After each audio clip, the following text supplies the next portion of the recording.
أحمد صلى على رسوله الكريم أما بعد فأعوذ بالله من الشيطان الرجيم بسم الله الرحمن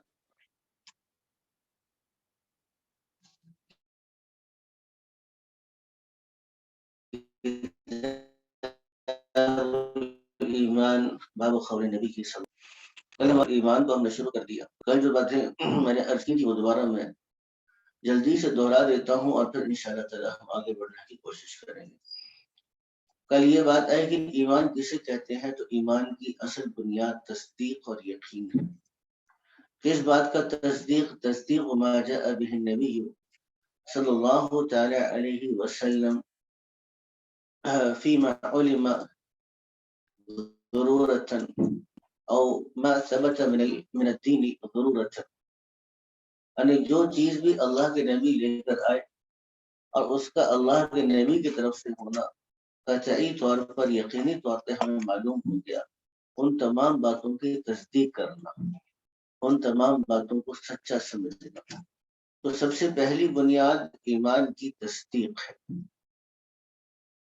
دوسری چیز کہ دل کے اندر یقین ہو لیکن زبان سے ماننے کے لیے تیار نہیں ہے. کہا کہ یہودیوں کے بارے میں کہا کہ یعرفونہ کما یعرفون ابناءہم، وہ آپ صلی اللہ علیہ وسلم کو ایسے پہچانتے تھے جیسا کہ اپنی جی کل یہ آئی تھی علیہ، تو آج اپنے بیٹے کو لے کر آئی ہیں. ہم کہتی ہیں میں چاہتی ہوں وہ بھی سنیں. وہ پوچھ رہی ہیں کہاں بٹھاؤں. نہیں، ان کے لیے تو بندوبست نہیں ہے، مردوں کا صرف خواتین کا بندوبست ہے.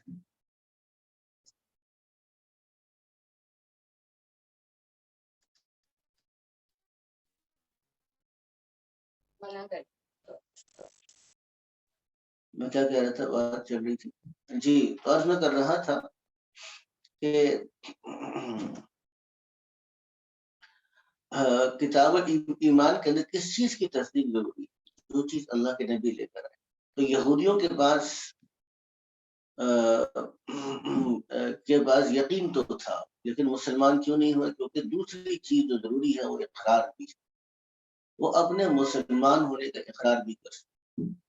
جس کو مسلمان ہونے کے اقرار کرنے کا موقع بھی ملا اور مطالبہ بھی ہوا، پھر بھی وہ اپنے آپ کو مسلمان ڈکلیئر نہیں کر سکتا، تو بالاتفاق اس آدمی کا ایمان اللہ کی بارگاہ میں معتبر قابل قبول نہیں. اور اگر وہ ایمان لایا، یعنی ایمان کا مطلب یقین آ گیا، اقرار کر سکتا تھا لیکن مطالبہ نہیں ہوا، تو اس میں اختلاف. لیکن زیادہ تر لوگوں کا کہنا یہ ہے کہ اگر آپ اقرار کر سکتے تھے، اگرچہ مطالبہ نہیں ہوا لیکن آپ کو پھر بھی بغیر مطالبے کے اپنے آپ کو بطور ایمان مسلمان کے ڈکلیئر کرنا چاہیے تھا، آپ نے کیوں نہیں؟ میں اس میں جو اختلاف ہے، لیکن دوسری چیز ہے اقرار کا کرنا، ڈکلیئر کرنا، بحیثیت مسلمان کے اپنے آپ کو ڈکلیئر کرنا کہ میں مسلمان ہوں، اقرار ہوں، جس کا نام گواہی بھی ہے، جس کا نام کلمہ شہادت بھی ہے. یہ الفاظ کے ساتھ کہنا اشہد، میں گواہی دیتا ہوں، آئی ٹیسٹیفائی، لیکن آئی بیئر وٹنس، میں اس بات پر گواہ ہوں. تو یہ الفاظ کے ساتھ گواہی کا دینا، اقرار کا کرنا ایمان کے لیے دوسری شرط ہے. تیسری شرط بیان ہوئی تھی کہ انسان کا اس بات کو سمجھنا، ایک ہے عمل کرنا، ایک ہے اس بات کا سمجھنا کہ چونکہ میں مسلمان ہوں اور مسلمان ہونے کی حیثیت میں جو احکامات میری طرف متوجہ ہوں گے میں کیا کروں گا؟ میں اس پر عمل کروں گا. تو بحیثیت مسلمان اپنے آپ کو دین کا پابند سمجھنا، ہاں سمجھنے کی کوتاہی ہو جائے یہ گناہ ہے، جرم ہے، مخالفت ہے، عصیان ہے، نافرمانی ہے، لیکن کفر نہیں. لیکن ایک ہے دین کے بارے میں اس کو اچھا سمجھنا، دین کو برحق سمجھنا. اب اس کی ایک چھوٹی سی مثال، تھوڑے دن پہلے ایک ویڈیو کلپ ملا. ایک مشہور کک باکسر ہے، 2-3 دفعہ کک باکسنگ چیمپئن شپ میں ورلڈ چیمپئن بھی رہ چکے ہیں. ان کا نام ہے اینڈریو ڈیڈ. ایک ٹاک شو کے اندر انہوں نے اسلام کے بارے میں یہ الفاظ بھی کہے کہ if I have to bet on any religion then I have to bet on Islam. یعنی اگر کسی چیز کے بارے میں شرط لگا کر کہنا ہو کہ مستقبل میں کون سا دین چلے گا تو وہ اسلام ہی ہو سکتا ہے. اچھا لیکن ساتھ میں کیا کہہ رہا ہے کہ although I am not a Muslim اور میں رومن کیتھولک چرچ کو ماہانہ $20,000 دیتا ہوں, یہ بات بھی کر رہا ہے لیکن ساتھ میں تعریف بھی کر رہا ہے. تو یہ آدمی مسلمان نہیں تو سکون ہوگا, اس نے نہ اپنے آپ کو مسلمان ڈکلیئر کیا نہ بحیثیت مسلمان کے اپنے آپ کو دین کا پابند سمجھتا ہے. تو تین چیزیں ایمان کے لیے ضروری ہیں. کتنی چیزیں؟ تین چیزیں. ایک ہے یقین, دوسرے کہ اس کی زبان پہ اقرار ہو, گواہی ہو, شہادت ہو, اقرار, اور تیسری چیز یہ ہے کہ اپنے آپ کو دین کا پابند سمجھنا. جب یہ بات سمجھ میں آ گئی تو آگے ہم تھوڑے سے بڑھے تھے, کیا اعمال انسان کے ایمان کا حصہ ہیں یا نہیں ہے. تو اس کے اوپر جو ہماری گفتگو ہوئی, میں نے کہا تھا کہ میں اس دفعہ بہت ٹیکنیکل ڈیٹیلز میں نہیں جاؤں کیونکہ عمومی مجمع بھی ہوتا ہے اور عام طور پہ لوگوں کا یہ خیال ہوتا ہے کہ چلو احادیث ہیں, حضور کی باتیں ہیں, تو ہمیں ان کو سمجھنے کا, ان کو پر عمل کرنے کا اور اس پر آگے بڑھنے کا ہم کو موقع ملے گا. تو ٹیکنیکل بہت زیادہ علمی باتوں سے لوگوں کو علمی فائدہ بھی کم ہوتا ہے اور عملی فائدہ تو بہت ہی کم ہوتا ہے.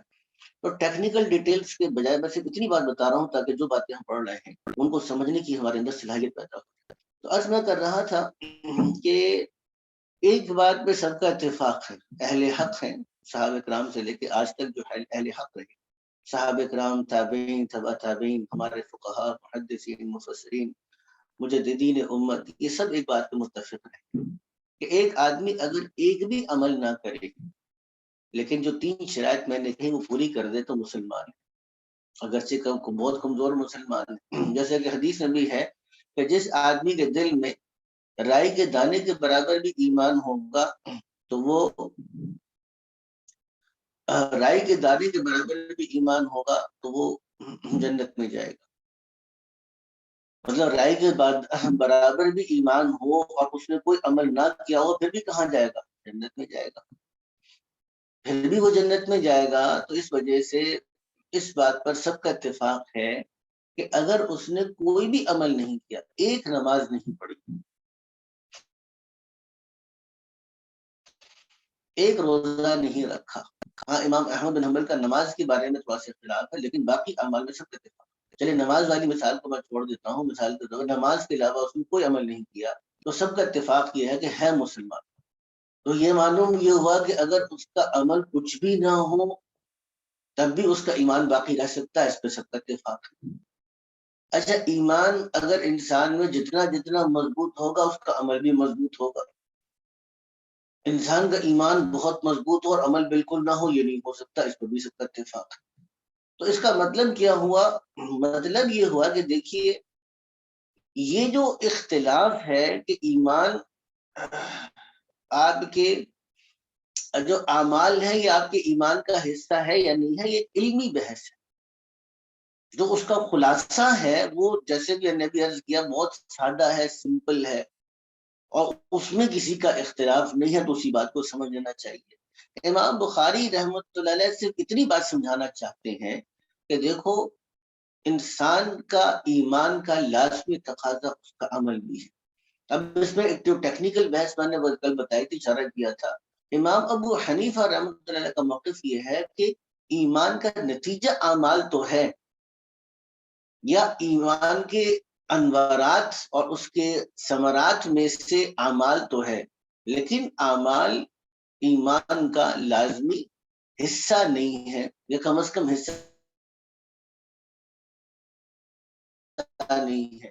محدثین کہتے ہیں کہ اعمال ایمان کا حصہ تو ہے لیکن ایسا ہی حصہ جیسے کہ پتے, پھل اور شاخیں درخت کا حصہ ہوتا ہے کہ اگر وہ درخت کی شاخوں کو کاٹ دیا جائے, پتوں کو ہٹا دیا جائے, پھل کو ہٹا دیا جائے, تب بھی کیا کہا جاتا ہے کہ درخت ہے, کیونکہ تنا اور جڑیں موجود ہیں. کل میں نے اسی کی مثال دی تھی آپ. تو کم از کم کہا جائے گا کہ نہیں یہ درخت تو ہے نا, اس طرح جیسے انسان کے سر کے بال نہ ہو, کسی کوئی آدمی پاؤں سے اپاہج ہو, اس کا ہاتھ کٹا ہوا ہو, لیکن آپ کیا کہتے ہیں انسان ہے, ہم بیچارہ تھوڑا سا معذور ہے, اپاہج ہے, لیکن انسان ہے، لیکن اس انسان کا سر نہ ہو تو آپ یہ نہیں کہتے انسان ہے، آپ کہتے ہیں بھائی تو مردہ لاش پڑی ہے، کیونکہ انسان کا جو تصور ہے وہ بغیر سر کے ممکن نہیں۔ تو اعمال ایمان کا اگرچہ حصہ ہے لیکن ایسا انٹیگرل پارٹ نہیں ہے جس کے بغیر ہم یہ کہہ سکیں کہ جی ایمان ہی نہیں ہوگا۔ تو یہ بس تھوڑا سا الفاظ و تعبیر میں فرق تھا۔ اب جتنی شروع میں ہم باتیں پڑھ رہے تھے ان باتوں کا خلاصہ یہ تھا کہ امام بخاری رحمۃ اللہ ایک تو اس بات کو پوری زور سے اور پوری آپ کہہ سکتے ہیں کہ دلیل کے ساتھ اور مدلل انداز میں بیان کرنا چاہتے ہیں کہ دیکھو ایمان کا حصہ اعمال ہے، اور اس میں اگر جو بھی تعبیر ہو، لیکن ہمیں اس میں اختلاف اس لیے نہیں ہونا چاہیے کیونکہ ہم بھی اس بات پر متفق ہیں کہ ایمان کا نتیجہ اعمال ضرور ہے۔ تو امام بخاری رحمۃ اللہ نے متعدد دلائل سے اس بات کو ثابت کرے۔ دوسری بات جو کل بیان ہونے سے رہ گئی جس کو ہم شروع کر رہے ہیں وہ یہ ہے کہ ایمان بڑھتا ہے کہ نہیں بڑھتا۔ اچھا، اس میں اب اگر اعمال ایمان کا حصہ ہے اور اعمال بڑھتے ہیں تو ایمان بھی بڑھنا چاہیے، جو کہ لاجیکل کنکلوژن ہوگا۔ اب جو جس چیز کا اگر حصہ ہے اور وہ چیز بڑھ جائے گی تو جو اس کا ٹوٹلی آپ کہہ سکتے ہیں کہ اس کا پورا حجم ہے وہ بھی تو بڑھے گا نا پھر۔ اب دیکھیے گھر ہے اور گھر کا حصہ کیا ہے؟ دیواریں اور چھت ہے۔ تو جس گھر کے اندر جتنی زیادہ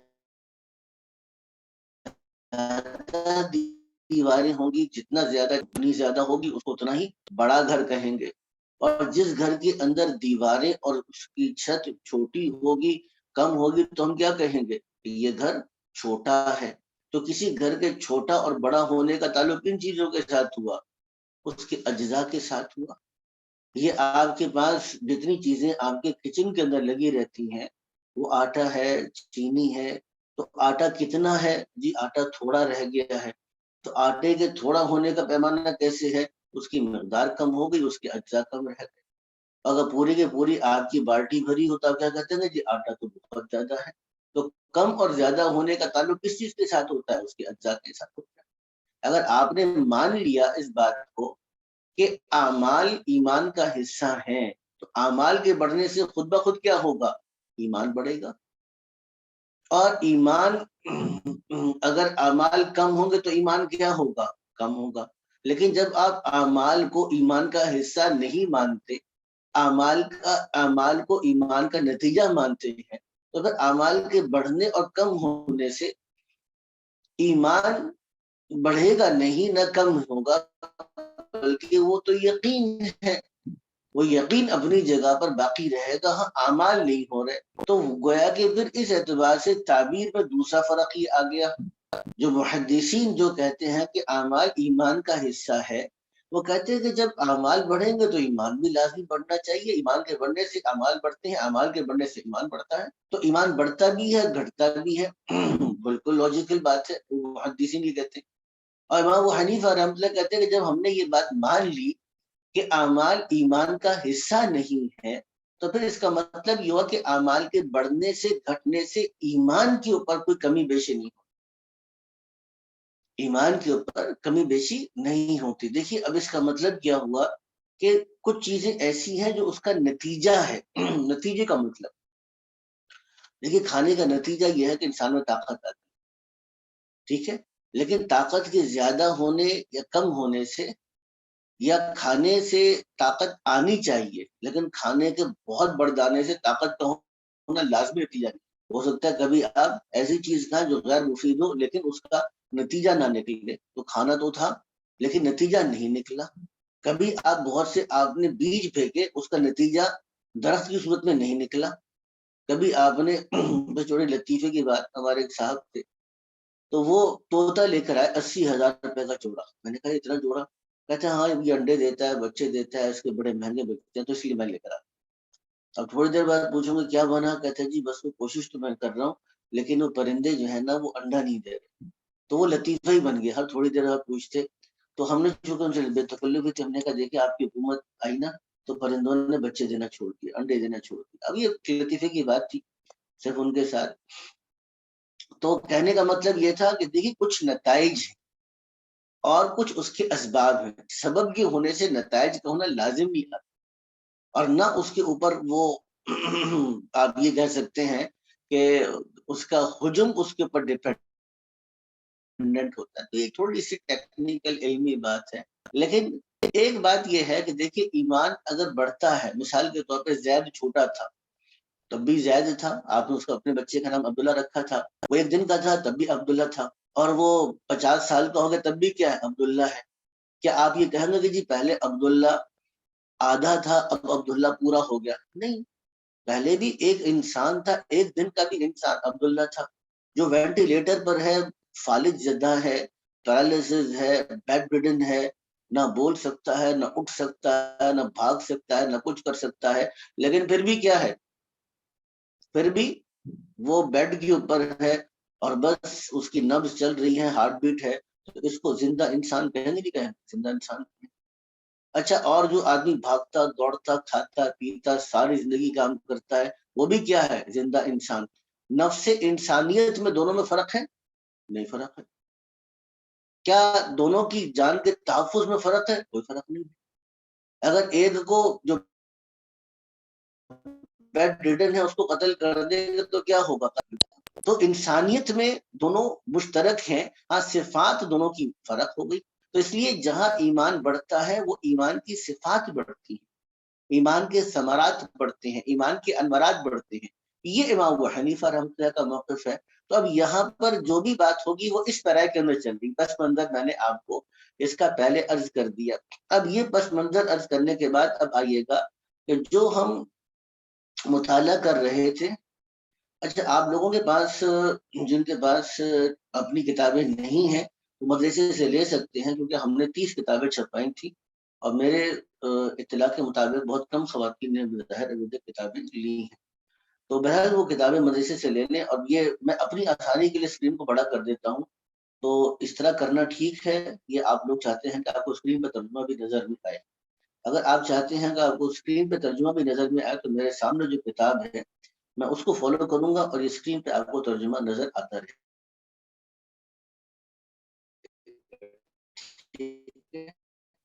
اور جو میں پوچھوں کچھ کر دیا کہ ریکارڈنگ ہو رہی ہے، اپلوڈ بھی کرنا ہے، تو خواتین کی آواز نہ آئے تو زیادہ بہتر ہے.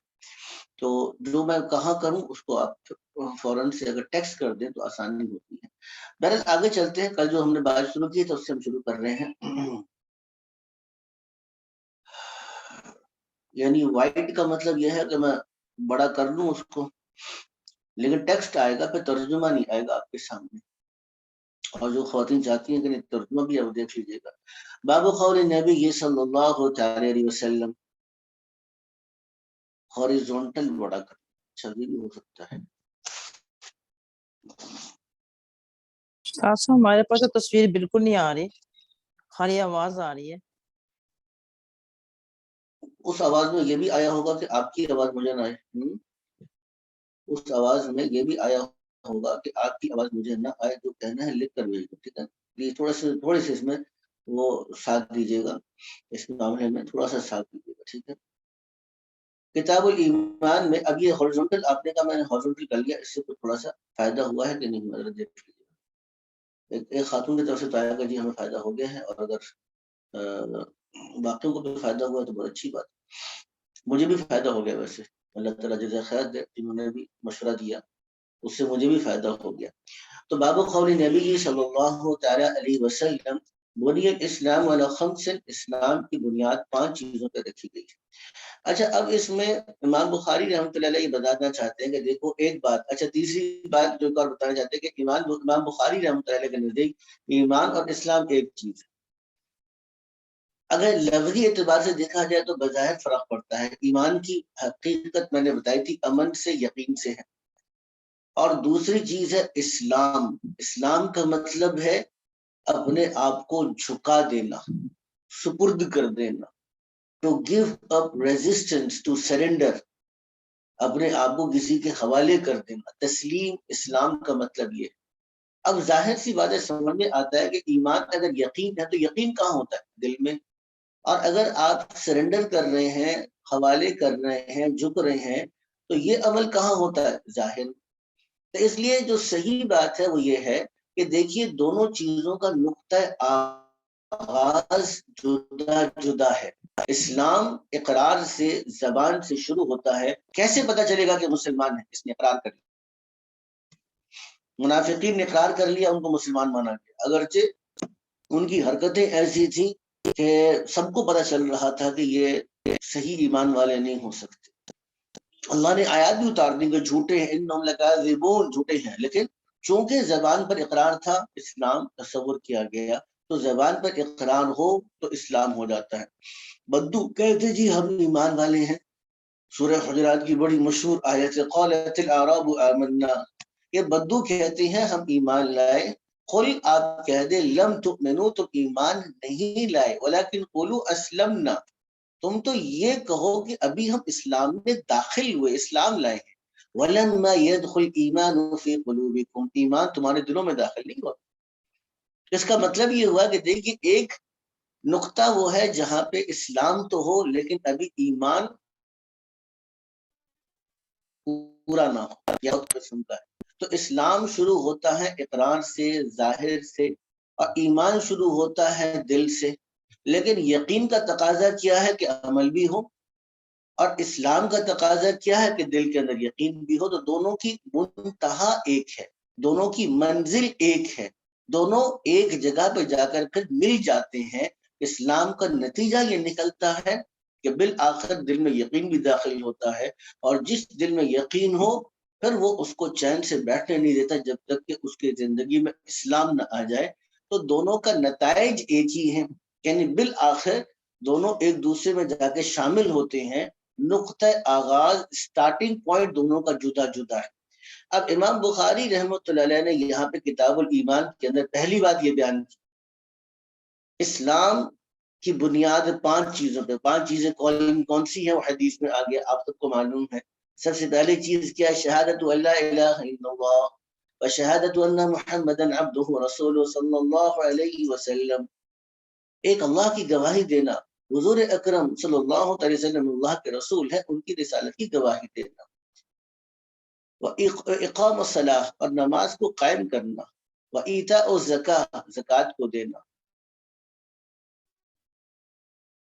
وصیام رمضان، رمضان کے روزے رکھتا ہے.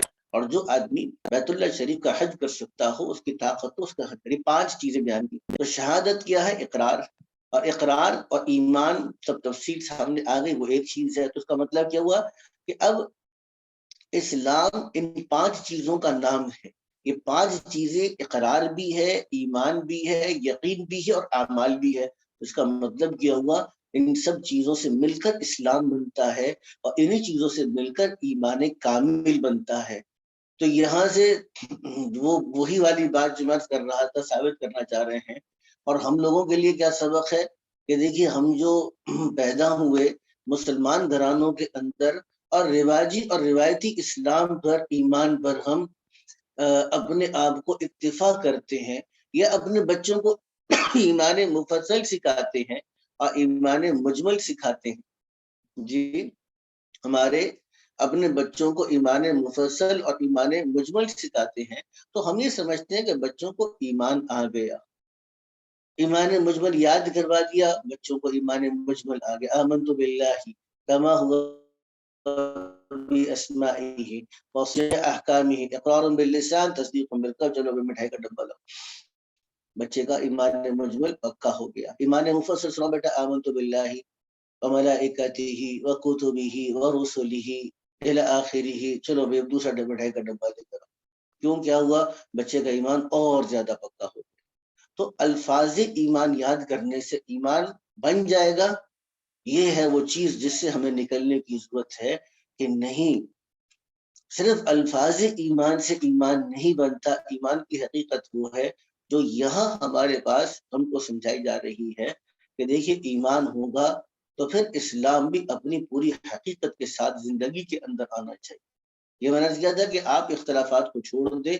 اتنی بات جو میں نے عرض کی جملہ بولا ہے اس پہ تو سب لوگ متفق ہیں، محدثین بھی متفق ہیں فقہا بھی متفق ہیں، اور امام بخاری رحمہ اللہ تعالی سب سے بنیادی یہی بات سمجھانا چاہتے ہیں، وَهُوَ قَوْلٌ وَفِعْلٌ، وہ ہوا اور وہ اسلام اور ایمان دو چیزوں کا نام ہے۔ اور میں نے کتنی چیزیں بتائی تھی، کل بتایا تھا، کتنی چیزیں بتائی تھی، 3 چیزیں بتائی تھی، قول اور فعل۔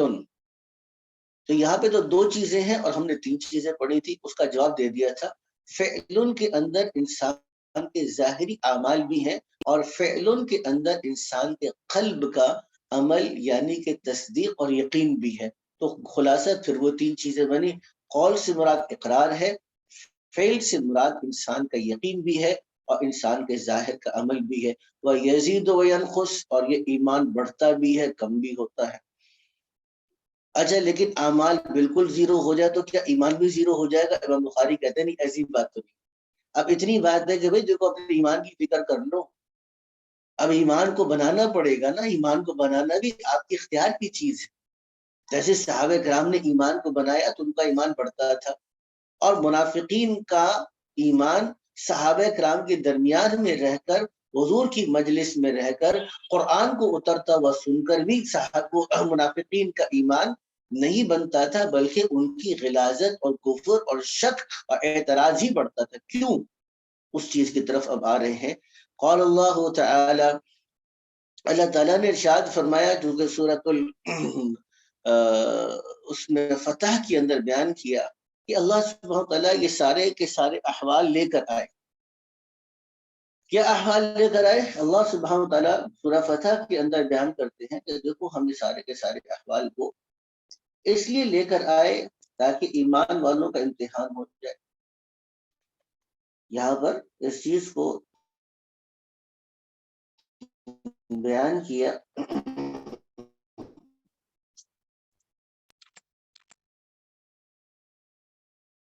یعنی کہ هو الذی انزل السکینۃ فی قلوب المؤمنین، یعنی اس موقع پر جب ایسے حالات آئے کہ لگ رہا تھا کہ مقابلہ ہوگا، تو اس وقت بھی اللہ نے ایمان والوں کے دلوں کے اندر سکون کو اتارا۔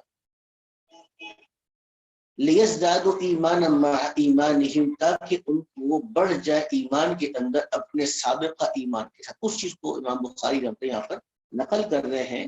دیکھیے صحابہ کرام کے پاس پہلے بھی ایمان تو تھا، لیکن اللہ کہہ رہے ہیں لیزدادوا ایمانا مع ایمانہم، تاکہ وہ اپنے ایمان کے اندر اور بڑھ جائیں۔ اب یہاں پر مطلب کیا ہوا؟ دیکھیے نفس ایمان تو موجود ہے، لیکن اس ایمان کی حرارت بڑھتی ہے، اس ایمان کی انوارات بڑھ رہی ہیں، اور یقین کی جو کیفیت ہے وہ بڑھ رہی ہے۔ کب بڑھی ہے؟ کہ اس موقع پر جب ثابت قدم رہے تو بڑھی۔ پھر تو وہ مسئلہ امام بخاری رحمۃ اللہ علیہ کا جو ثابت کرنا چاہ رہے تھے وہ ثابت ہو گیا کہ ایمان بڑھتا ہے۔ اور ایمان کب بڑھتا ہے یہ دوسرا مسئلہ ہمیں سمجھنے کی بات ہے، کب بڑھتا ہے ایمان؟ تو وہاں پہ بیان فرمایا کہ وہ الذی انزل السکینۃ فی قلوب المؤمنین، ایمان والوں کے دلوں کے اندر اللہ نے سکون کو اتارا۔ یہ سکون کب اترتا ہے؟ اگر یہ اللہ کے نبی کی بات نہ مانتے، یہ بھی منافقین کی طرح مدینہ میں رہ جاتے۔ جب حضور نے کہا کہ دیکھو سفر میں چلنا پڑے گا کیونکہ خطرہ تو ہے، پتہ ہے کہ اتنی آسانی سے کفار آنے نہیں دیں گے، تو منافقین تو پیچھے دبک گئے۔ یہ بھی قرآن حکیم کے اندر ہے۔ ایمان والے تھے، حضور کے کہنے پر چل پڑے۔ تو جب وہ چل پڑے اور اس جگہ پہنچے اور آزمائش سے، امتحان سے گزرے، اس وقت اللہ کی طرف سے یہ فیصلے ہوئے کہ اللہ نے ان کے دلوں کے اندر ثابت قدمی کو اور سکون کو اتار دیا۔ لیزدادوا ایمانا مع ایمانہم، تاکہ ان کا جو ایمان ہے وہ لوگ ایمان کے اندر اپنے سابقہ ایمان کے ساتھ اور بڑھ جائیں۔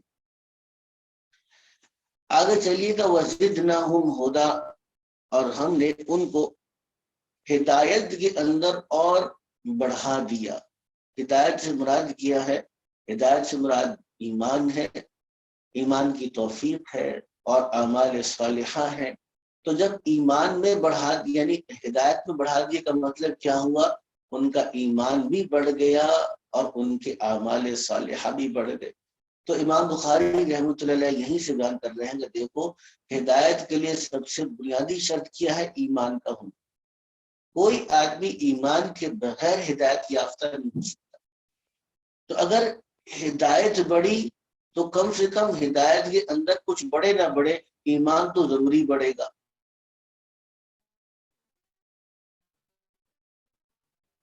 اسی لیے یہاں سے ثابت ان کو ہدایت میں بڑھا دی، بڑھنا لازمی طور پر یہ ثابت ہو گیا۔ آگے چلیے گا۔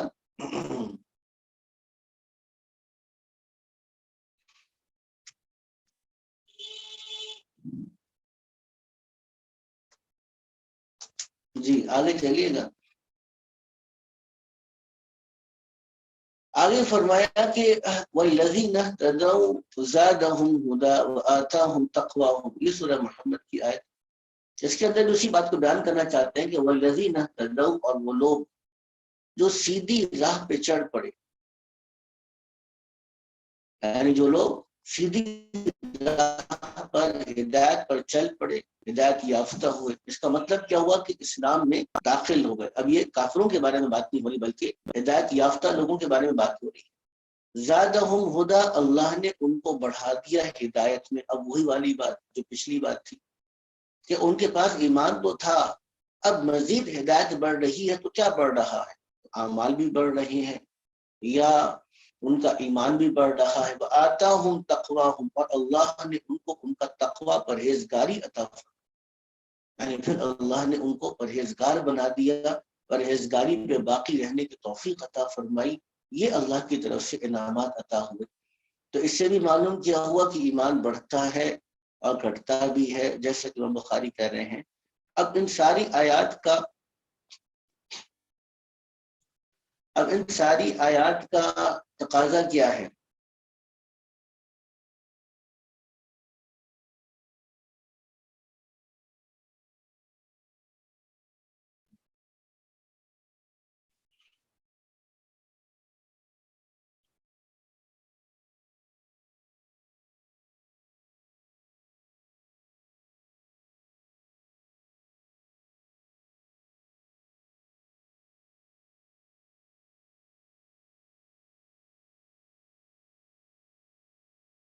لیکن حقیقت ایمان اپنی جگہ کے اوپر باقی رہتی ہے۔ میں نے نیٹ کو تھوڑا چینج کیا ہے، امید ہے کہ تھوڑی سی آواز بہتر ہو گئی۔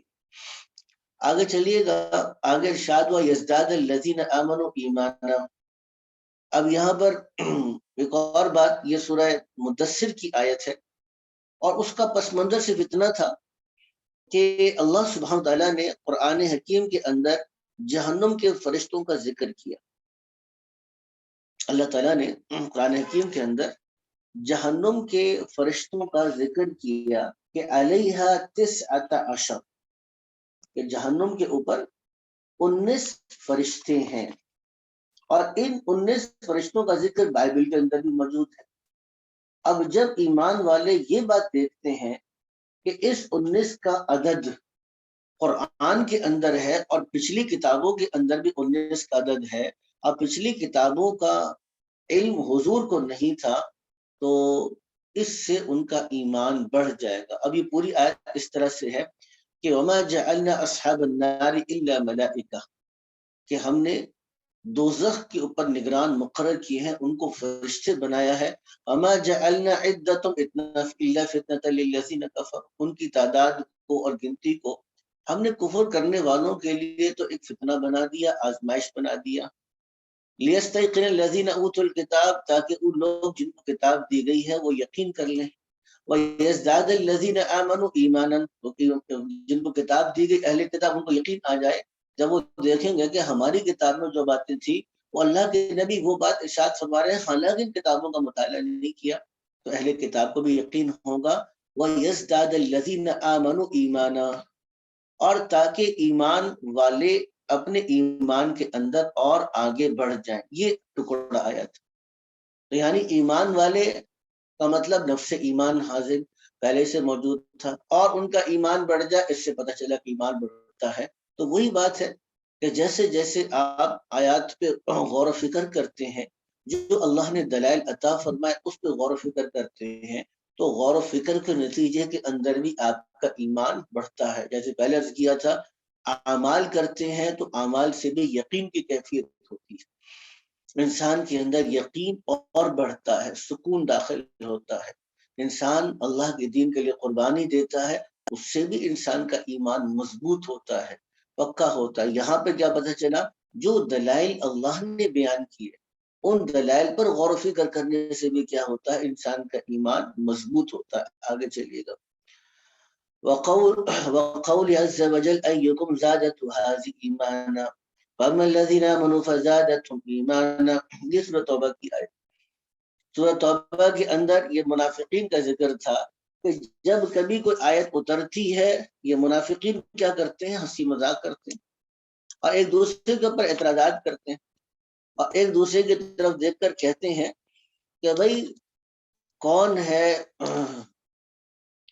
جس کا ایمان ان باتوں سے بڑھ گیا ہو، یعنی آپس میں ہنسی مذاق کر کے ایک دوسرے سے یہ کہتے ہیں کہ بھائی یہ تو بتاؤ کس کا ایمان ہے جو ذرا ان باتوں سے بڑھ گیا ہو۔ تو اللہ تعالیٰ ارشاد فرماتے ہیں کہ ان کی اس قول کو نقل کیا، ایکم زادت هذه ایمانا، بھائی تم میں سے کون کون ہیں جن کو اس صورت نے ایمان کے اندر بڑھا دیا ہو۔ تو اللہ سبحانہ وتعالیٰ نے اس چیز کا جواب دیا کہ فَأَمَّا الَّذِينَ آمَنُوا، بہرحال وہ لوگ جو کہ ایمان لائے، تو ان لوگوں کو تو یہ صورت ایمان کے اندر آگے بڑھا دیتی ہے، یعنی وہ صورت اس سے ایمان والوں کا تو ایمان بڑھ جاتا ہے۔ تو یہ آیت آ گئی کہ وَإِذَا مَا أُنزِلَتْ سُورَةٌ فَمِنْهُم مَّن يَقُولُ أَيُّكُمْ زَادَتْهُ هَٰذِهِ إِيمَانًا، جب کوئی صورت اتری ان میں سے بعض وہ ہیں جو کہتے ہیں کون ہے جس کو صورت نے ایمان بڑھایا ہو۔ فَأَمَّا الَّذِينَ آمَنُوا فَزَادَتْهُمْ ایمانا وَهُمْ يَسْتَبْشِرُونَ، تو لوگ ایمان لائے ان کو تو ایمان میں یہ صورت بڑھا دیتی ہے، ایمان میں بڑھا دیتی ہے، کیونکہ جب نئی صورت اتری انہوں نے بھی اس کی تصدیق کی۔ جو قرآن کی آیت اترتی گئی اس کو کلام الہی سمجھا، کلام اللہ سمجھا، تو پھر تو ایمان بڑھنا ہی تھا۔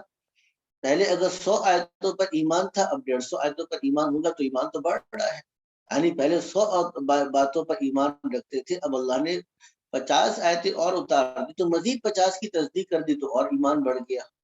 تو یعنی جس چیز پر ایمان لایا جا رہا ہے اس کو ہم کہتے ہیں مؤمن بھی کے اعتبار سے، مؤمن لکھتے ہیں نا آپ لوگ، ایک مؤمن نہ لکھیں بلکہ میم پر زبر لکھتے ہیں۔ ایک ہے مؤمن ایمان لانے والا، اس کو مؤمن کہتے ہیں۔ مؤمن جس پر ایمان لایا جا رہا ہو، تو کتاب اللہ مؤمن ہے کہ ہم کتاب اللہ پر ایمان لاتے ہیں، فرشتے مؤمن ہے کہ ہم فرشتوں پر ایمان لاتے ہیں، خود اللہ سبحانہ وتعالیٰ کی ذات علی مؤمن ہے تو اس پر ایمان لایا، تو مؤمن بھی کے اعتبار سے ایمان بڑھ گیا، یہ بات بالکل واضح ہے۔ اچھا آگے سنیے گا، آگے اسی سورۃ توبہ کی جو آیات ہے، آیت نمبر 124 اور 125 ہے، اس آیت نمبر 124 اور 25 میں کہا کہ وَأَمَّا الَّذِينَ فِي قُلُوبِهِم مَرَضٌ، اور وہ لوگ جن کے دلوں کے اندر بیماری ہے، فَزَادَتْهُمْ رِجْسًا إِلَىٰ رِجْسِهِمْ، تو ان کی ناپاکی کو، ان کی نجاست کو اور بڑھا دیا، یعنی اس صورت نے بڑھا دیا۔ یعنی قرآن کے آنے سے تو ہدایت بڑھنی چاہیے تھی، منافقین کا تو اور نفاق، ان کی غلاظت، گندگی، قباحت، وہ سب کچھ ان کی بڑھ گیا۔ کیوں؟ کیونکہ مومنین نے تصدیق کی اور منافقین نے تکذیب کی۔ تو مومنین کا ایمان تصدیق کرنے سے بڑھتا ہے اور منافقین کا ایمان تکذیب کرنے سے بڑھتا ہے۔ تو یہاں ایک اور مسئلہ معلوم ہو گیا کہ دیکھیے جتنا اللہ کے احکامات کو سنتے ہیں، جتنا مرضی مشکل لگے اس کا مقابلہ نہ کریں۔ یہ مجھے تو سمجھ میں نہیں آتا، بھئی ہماری سمجھ کتنی، ہماری عقل کتنی کہ ہمیں اللہ کے احکامات کی بات سمجھ میں آئے۔ جو چیز ہماری طبیعت کے خلاف ہے وہ فوراً سے اس کے اوپر اعتراض اور ایسی گالی گلوچ شروع ہو جائے گی کہ اللہ کی پناہ، یعنی کوئی چیز بس نفس کے خلاف ہو جائے، اگر نفس کے خلاف ہو جائے تو بس پھر تو ایسا لگتا ہے کہ فوراً سے آپے سے باہر، اور اگر کچھ نہ کر سکے تو پھر کم سے کم درجہ مولوی تو ہے ہی۔ مولوی کہاں گیا؟ مولوی تو ہے نا، تو مولوی کو تو ملامتی فقہ ہے، اس کے اوپر یہ جاہل ہے، اجٹ ہے، گنوار ہے، الٹریٹ ہے، اور جہالت کی یونیورسٹیاں ہیں، جو مرضی کہنا چاہیں وہ کہتے پھریں گے۔ تو اللہ تعالیٰ اس کی توفیق نصیب فرمائے کہ ایمان تکذیب کرنے سے احکامات شریعت کا مقابلہ کرنے سے انسان کا ایمان متزلزل ہوتا ہے. اور جب صحابہ کرام نے کہا کہ سمعنا وطعنا غفرانک ربنا وإلیک المصیر، اور یہ ان کی اللہ تعالیٰ نے مدح آمن الرسول بما انزل الیہ من ربی، ایمان کا تقاضا کیا ہے، یہ ہے ایمان کا تقاضا. رسول بھی ایمان لائے، ایمان والے بھی ایمان لائے. اور کیا ایمان لائے؟ قالوا سمعنا وطعنا، ہم نے سنا اور ہم نے اطاعت. آگے چلیے گا. وقول جل ذکرہ فخشوا فزادهم ایمانا.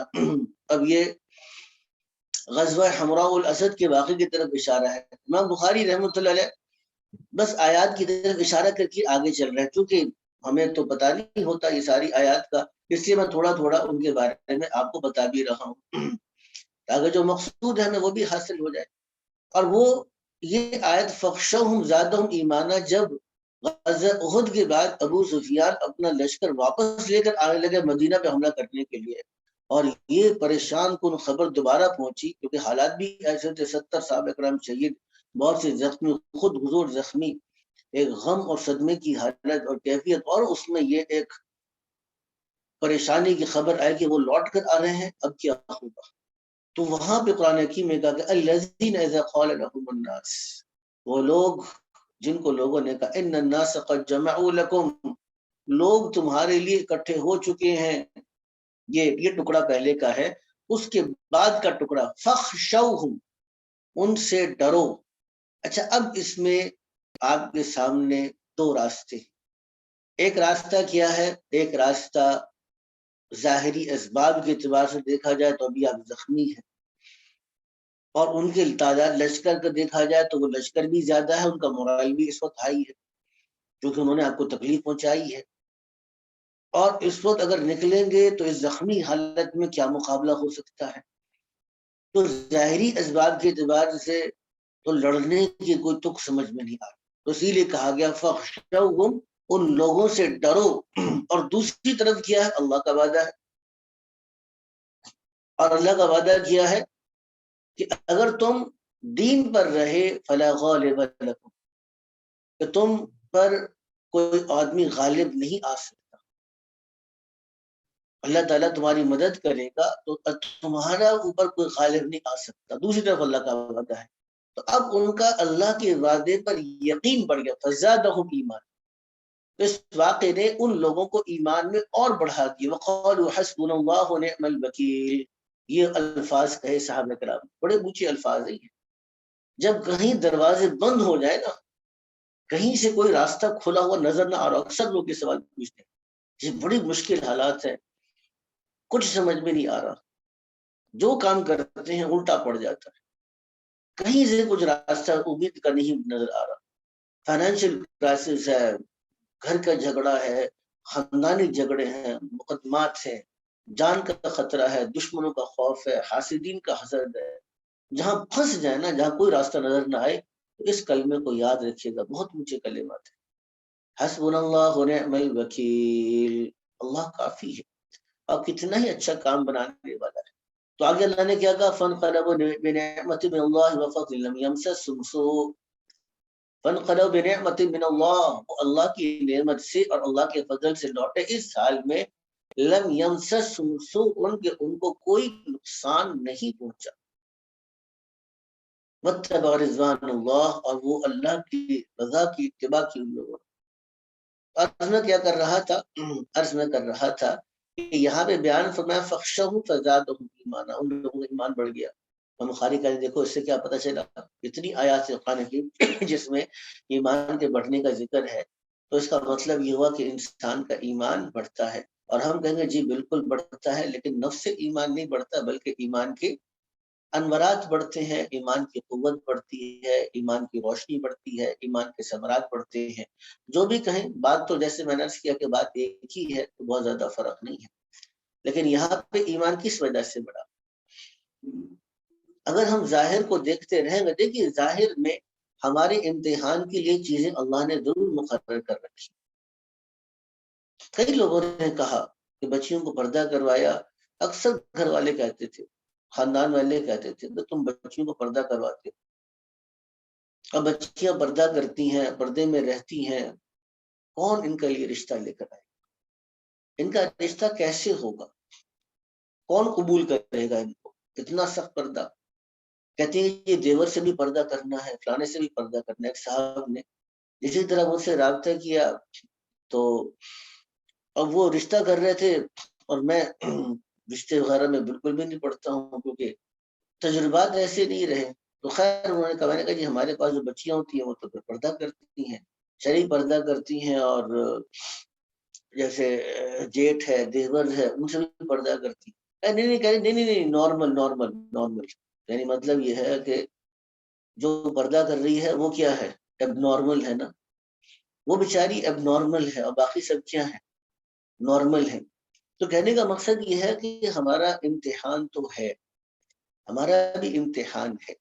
کبھی رسم و رواج کے مقابلے میں امتحان ہے، کبھی داڑھی کے نام پہ ان پر امتحان ہے، کبھی حکومتوں کی طرف سے امتحان ہے، کبھی دھمکی ہے عالمی طاقتوں کی طرف سے، کبھی آج کل جیسے چل رہا ہے FATF کی بات چل رہی ہے، کبھی کہیں کچھ نہ کچھ امتحان تو ہے. لیکن جو ان امتحان میں کامیاب ہوتے ہیں، اللہ کی طرف نگاہ رکھتے ہیں، تو اللہ تعالیٰ ان کے ایمان کو بڑھاتے ہیں. آگے چلے گا، وقول تعالی ما زادوا الا ایمانا وتسلیما، اور قول تعالی اللہ کا ارشاد و فرمان. اچھا یہ جو ٹکڑا ہے یہ غزوہ خندق کے بارے میں. اب یہاں بھی بڑا ہی عجیب ہے معاملہ. اب وہ آیت کو بھی دیکھیے گا، غزوہ خندق کی آیت یہ کہ وَلَمَّا رَأَى الْمُؤْمِنُونَ الْأَحْزَابَ، جب مسلمانوں نے لشکروں کو آتے ہوئے دیکھا. لشکر کون سے ہیں؟ ایک قریش، پھر بنو غطفان اور بنو ثقیف اور بڑے بڑے قبائل، اور دوسری طرف سے یہ یہودی خیبر کی طرف سے، ان لوگوں کی طرف سے وعدے کیے جا رہے تھے کہ تم کو ہم خیبر کی آدھی پیداوار دے دیں گے. اب یہ سارے کے سارے لوگ 12,000 تقریباً 10 سے 12,000 کا لشکر لے کر آئے.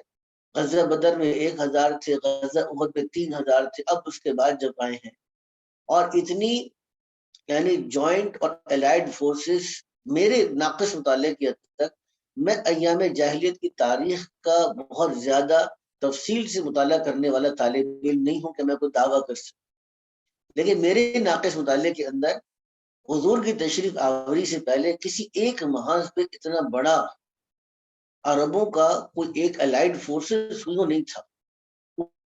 گویا کہ ایک طرف سارے کے سارے عرب اکٹھے ہو چکے تھے. اور جب یہ آئے ہیں اور اب ان کے مقابلے کے لیے خندق کو ان کو دیکھا، تو صحابہ کرام نے دیکھ کر کیا کہا؟ صحابہ کرام نے دیکھ کر کہا کہ قالوا هذا ما وعدنا الله ورسوله، کہتے یہی تو ہے جس کا اللہ نے اور اللہ کے رسول نے ہم سے وعدہ کیا. وصدق اللہ ورسولہ، اور اللہ نے بھی سچ کہا، اللہ کے رسول نے بھی سچ کہا. وما زادهم الا ایمانا وتسلیما، یہ ہے وہ ٹکڑا.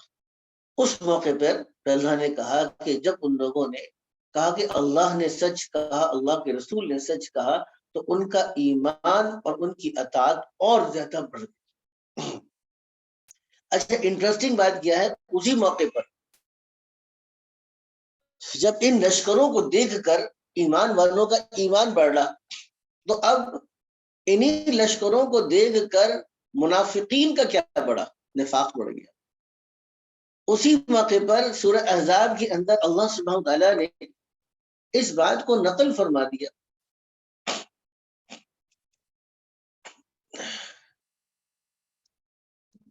اور اس بات کو نقل کیا اللہ سبحانہ تعالیٰ نے کہ منافقین کیا کہہ رہے تھے. منافقین اس بات کو دیکھتے ہوئے کہہ رہے تھے کہ ما وعدنا اللہ رسول الا غرورا، اللہ نے اور اللہ کے رسول نے جتنے وعدے کیے تھے وہ سارے کے سارے دھوکہ اور جھوٹ تھا. اب آپ دیکھیے ایک ہی انسیڈنٹ ہے، ایک ہی واقعہ ہے، اس واقعے سے کیا ہو رہا ہے؟ منافقین کا نفاق بڑھ رہا، ان کا کفر بڑھ رہا. اس کو قرآن حکیم نے ڈاکیومنٹ کیا نا، باقاعدہ لکھ دیا قرآن حکیم نے، اللہ تعالیٰ نے اس کو شامل کر دیا. اور اسی موقع پر ایمان والوں کا ایمان بڑھ رہا. وجہ کیا ہے؟ وجہ یہ ہے کہ ایمان والوں نے حالات میں اللہ کے وعدے پر یقین کیا. ھذا ما وعدنا اللہ ورسولہ. یہ تو واضح سری آیت ہے نا کہ اللہ نے اور اللہ کے رسول نے جو وعدے کیے تھے وہ سچ اور حق تھے. آزمائش کا کہا تھا آزمائش آئے گی، فتح کا کہا تھا آزمائش کے بعد فتح بھی آئے گی. اسی لیے خندق کے موقع پہ جب حضور اترے خندق کو کھودنے کے لیے اور بیلچے کو چلایا اور اس میں سے انگارے اٹھے تو حضور نے کہا کہ ان آگ کے اندر، انگاروں کے اندر، روشنی کے اندر مجھے یم کے اور شام کے اور ایران کے اور روم کے محلات دکھائے گئے اور میری امت وہاں تک پہنچے گی. ایمان والے خوش ہو رہے، اللہ کے نبی نے کہہ دیا حق اور سچ ہے. پیٹ پر پتھر بندھے ہوئے، یہاں منافقین ڈاکے لگا رہے. منافقین کہہ رہے کہ کھانے کو نہیں ہے، پیٹ پر پتھر بندھے اور دیکھو باتیں کہاں کی چل رہی ہیں. تو منافقین کہہ رہے ما وعدنا اللہ رسول الا غرورا، وہ وعدوں کی تکذیب کر رہے. تو ان کا نفاق بڑھ رہا. اللہ ہم کو حالات میں اپنے وعدوں پر یقین کر کے چلنے کی توفیق نصیب کرتا. دیکھیں یہ ہے ایمان کی حقیقت. آگے چلیے. والحب فی اللہ والبغض فی اللہ من الایمان. اب اگلا ٹکڑا امام بخاری رحمۃ اللہ اس بات پر نقل کر رہے ہیں. مشہور حدیث ہے من اعطى للہ ومنع للہ، کہ جس آدمی نے اگر دیا تو اللہ کے لیے دیا، اور اگر کسی کو نہیں دے رہا، روکا بھی ہے تو کس لیے روکا ہے؟ اللہ کی خاطر روکا ہے. وَأَحَبَّ لِلَّهِ أَبْغَضَ لِلَّهِ، محبت کی تو اللہ کے لیے محبت کی، اور اگر نفرت کی تو اللہ کے لیے نفرت. فقد استکمل ایمان، اس نے اپنے ایمان کو مکمل کر لیا. ایمان کا مکمل کرنے کا مطلب کیا ہوگا؟ ایمان تو پہلے بھی تھا، ان صفات سے ایمان مکمل ہوتا ہے. اس کا مطلب کیا ہوا؟ یہ صفات اللہ کے لیے دینا، اللہ کے لیے روکنا، اللہ کے لیے محبت کرنا، اللہ کے لیے نفرت رکھنا، یہ اعمال کیا ہے؟ ایمان کا حصہ ہے. ان کے بڑھنے سے ایمان بڑھتا ہے، ان کے گھٹنے سے ایمان گھٹ جاتا ہے. یہ بتانا چاہ رہے تھے. اور اس کی بات تو تفصیل سے ہو ہی رہی ہے. مطلب یہ ہوا کہ ایک آدمی ایمان والا تو ہے، لیکن اس کی محبتیں، اس کی نفرتیں، اس کی دلی جذبات، اس کی زندگی کے فیصلے ایمان کے مطابق نہیں ہیں. تو ایمان تو ہے لیکن کمزور ایمان. اگر اپنے ایمان کو چیک کرنا چاہتے ہو تو یہ دیکھ لو، کیا میری محبتیں ایمان کے تابع ہو چکی ہیں کہ نہیں ہو چکی؟ کیا میری محبتیں اللہ کی خاطر ہیں؟ جس سے محبت کرتا ہوں اللہ کی خاطر محبت کرتا ہوں، اور اگر کسی چیز کو ناپسند کرتا ہوں تو اللہ کے لیے ناپسند کرتا ہوں. اگر دیتے بھی ہیں تو اللہ کی محبت میں دیتے ہیں، اور اگر نہیں دیتے ہیں تو اللہ تعالیٰ کی محبت میں نہیں دیتے ہیں. تو دیکھ لو کہ بھئی اس میں آپ کے پاس یہ صفات ہے کہ نہیں. آگے چلیے گا. آگے نقل کیا عمر بن عبد العزیز کا لکھنا. اپنے زمانہ خلافت میں عمر بن عبد العزیز رحمۃ اللہ علیہ مشہور عادل خلیفہ تھے، اور سلیمان بن عبد الملک کے بعد بنو امیہ میں یہ خلیفہ بنے. مختصر زمانہ خلافت رہا تو اپنے ایک گورنر عدی بن عدی کو لکھا. یہ عراق کا شہر موصل ہے، اس کے گورنر تھے، اور یہ خط لکھا کہ ان للایمان فرائض وشرائع وحدودا وسننا، بے شک ایمان کے لیے فرائض ہیں، یعنی فرائض یہ عبادات مراد ہے کہ ایمان کے لیے بہت سی عبادات بھی ہیں، اور شرائع اور شریعت حلال و حرام کے فیصلے بھی ہیں، وحدوداً بہت سی شریعت نے حدود مقرر کی ہیں. حدود سے مراد یہاں پر اسلامی سزائیں بھی ہو سکتا ہے کہ حدود سے مراد یہاں پر اسلامی سزائیں. چوری کرے گا تو ہاتھ کٹ جائے گا، بدکاری کرے گا تو 80 کوڑے لگیں گے، بدکاری کرے گا تو 100 کوڑے لگیں گے، تہمت لگائے گا تو 80 کوڑے لگیں گے. جو اسلامی سزائیں ہیں تو کہا کہ یہ بھی ایمان کا حصہ ہے. وہ سننن اور بہت سی سنتیں ہیں. فمن استکملہا، تو جس آدمی نے فرائض کو پورا کیا، شریعت کا لحاظ رکھا، اللہ کی حدود پر قائم رہا اور سنتوں کو پورا کیا، فمن استکملہا استکمل ایمان، اور جس نے ان کو پورا کیا اس نے ایمان کو پورا کر دیا. ومن لم یستکملها جو ان کو پورا نہ کر سکا لم یستکمل ایمان تو وہ ایمان کو بھی پورا نہیں کر سکے گا. جی آگے چلیے گا. فَإِنْ أَعِشْ فَسَأُبَيِّنُهَا لَكُمْ حَتَّى تَعْمَلُوا بِهَا. تو آگے کہتے ہیں عمر بن عبد العزیز اگر میں زندہ رہا فَسَأُبَيِّنُهَا لَكُمْ تو میں عنقریب تم کو بیان کروں گا حَتَّى تَعْمَلُوا بِهَا یہاں تک کہ تم اس پر عمل کر لو. ان امت اور اگر میں مر گیا فَمَا أَنَا عَلَى صُحْبَتِكُمْ بِحَرِيص تو میں تمہارے ساتھ دنیا میں رہنے کا بہت زیادہ حریص نہیں ہوں، مجھے اس بات کی چاہت نہیں ہے کہ مجھے تمہارے ساتھ رہنے کا موقع ملے.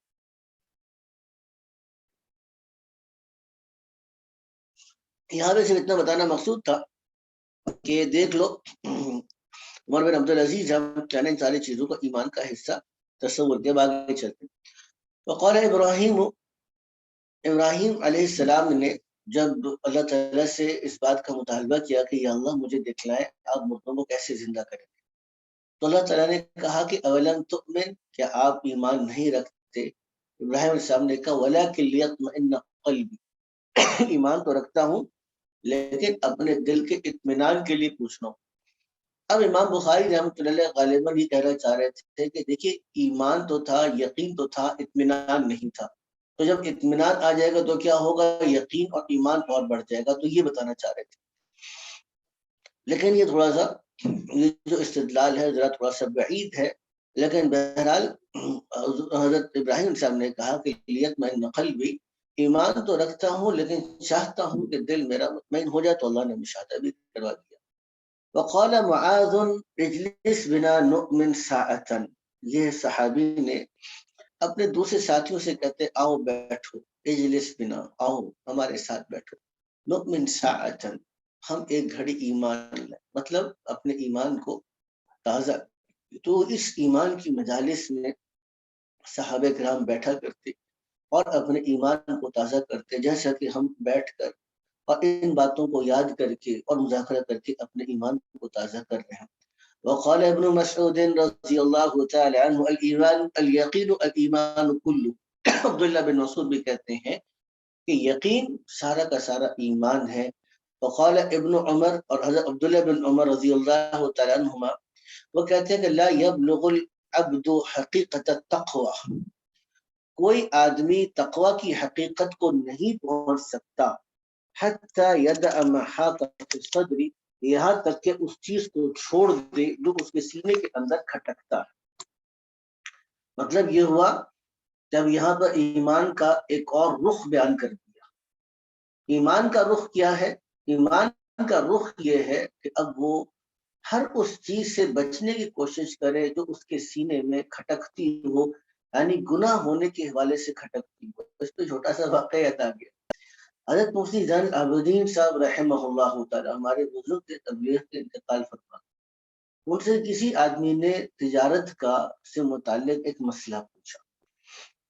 حضرت نے کہا کہ تو ایسا کر چلہ لگا دے.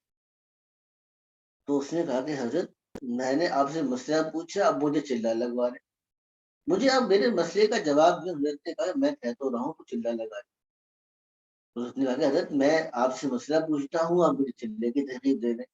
اس نے کہا دیکھو پتہ تجھے بھی ہے کہ ناجائز ہے، پتہ تجھے بھی ہے کہ ناجائز ہے، بس اب کہیں نہ کہیں سے رخصت کی گنجائش ہے، اسی لیے چلہ لگا لے.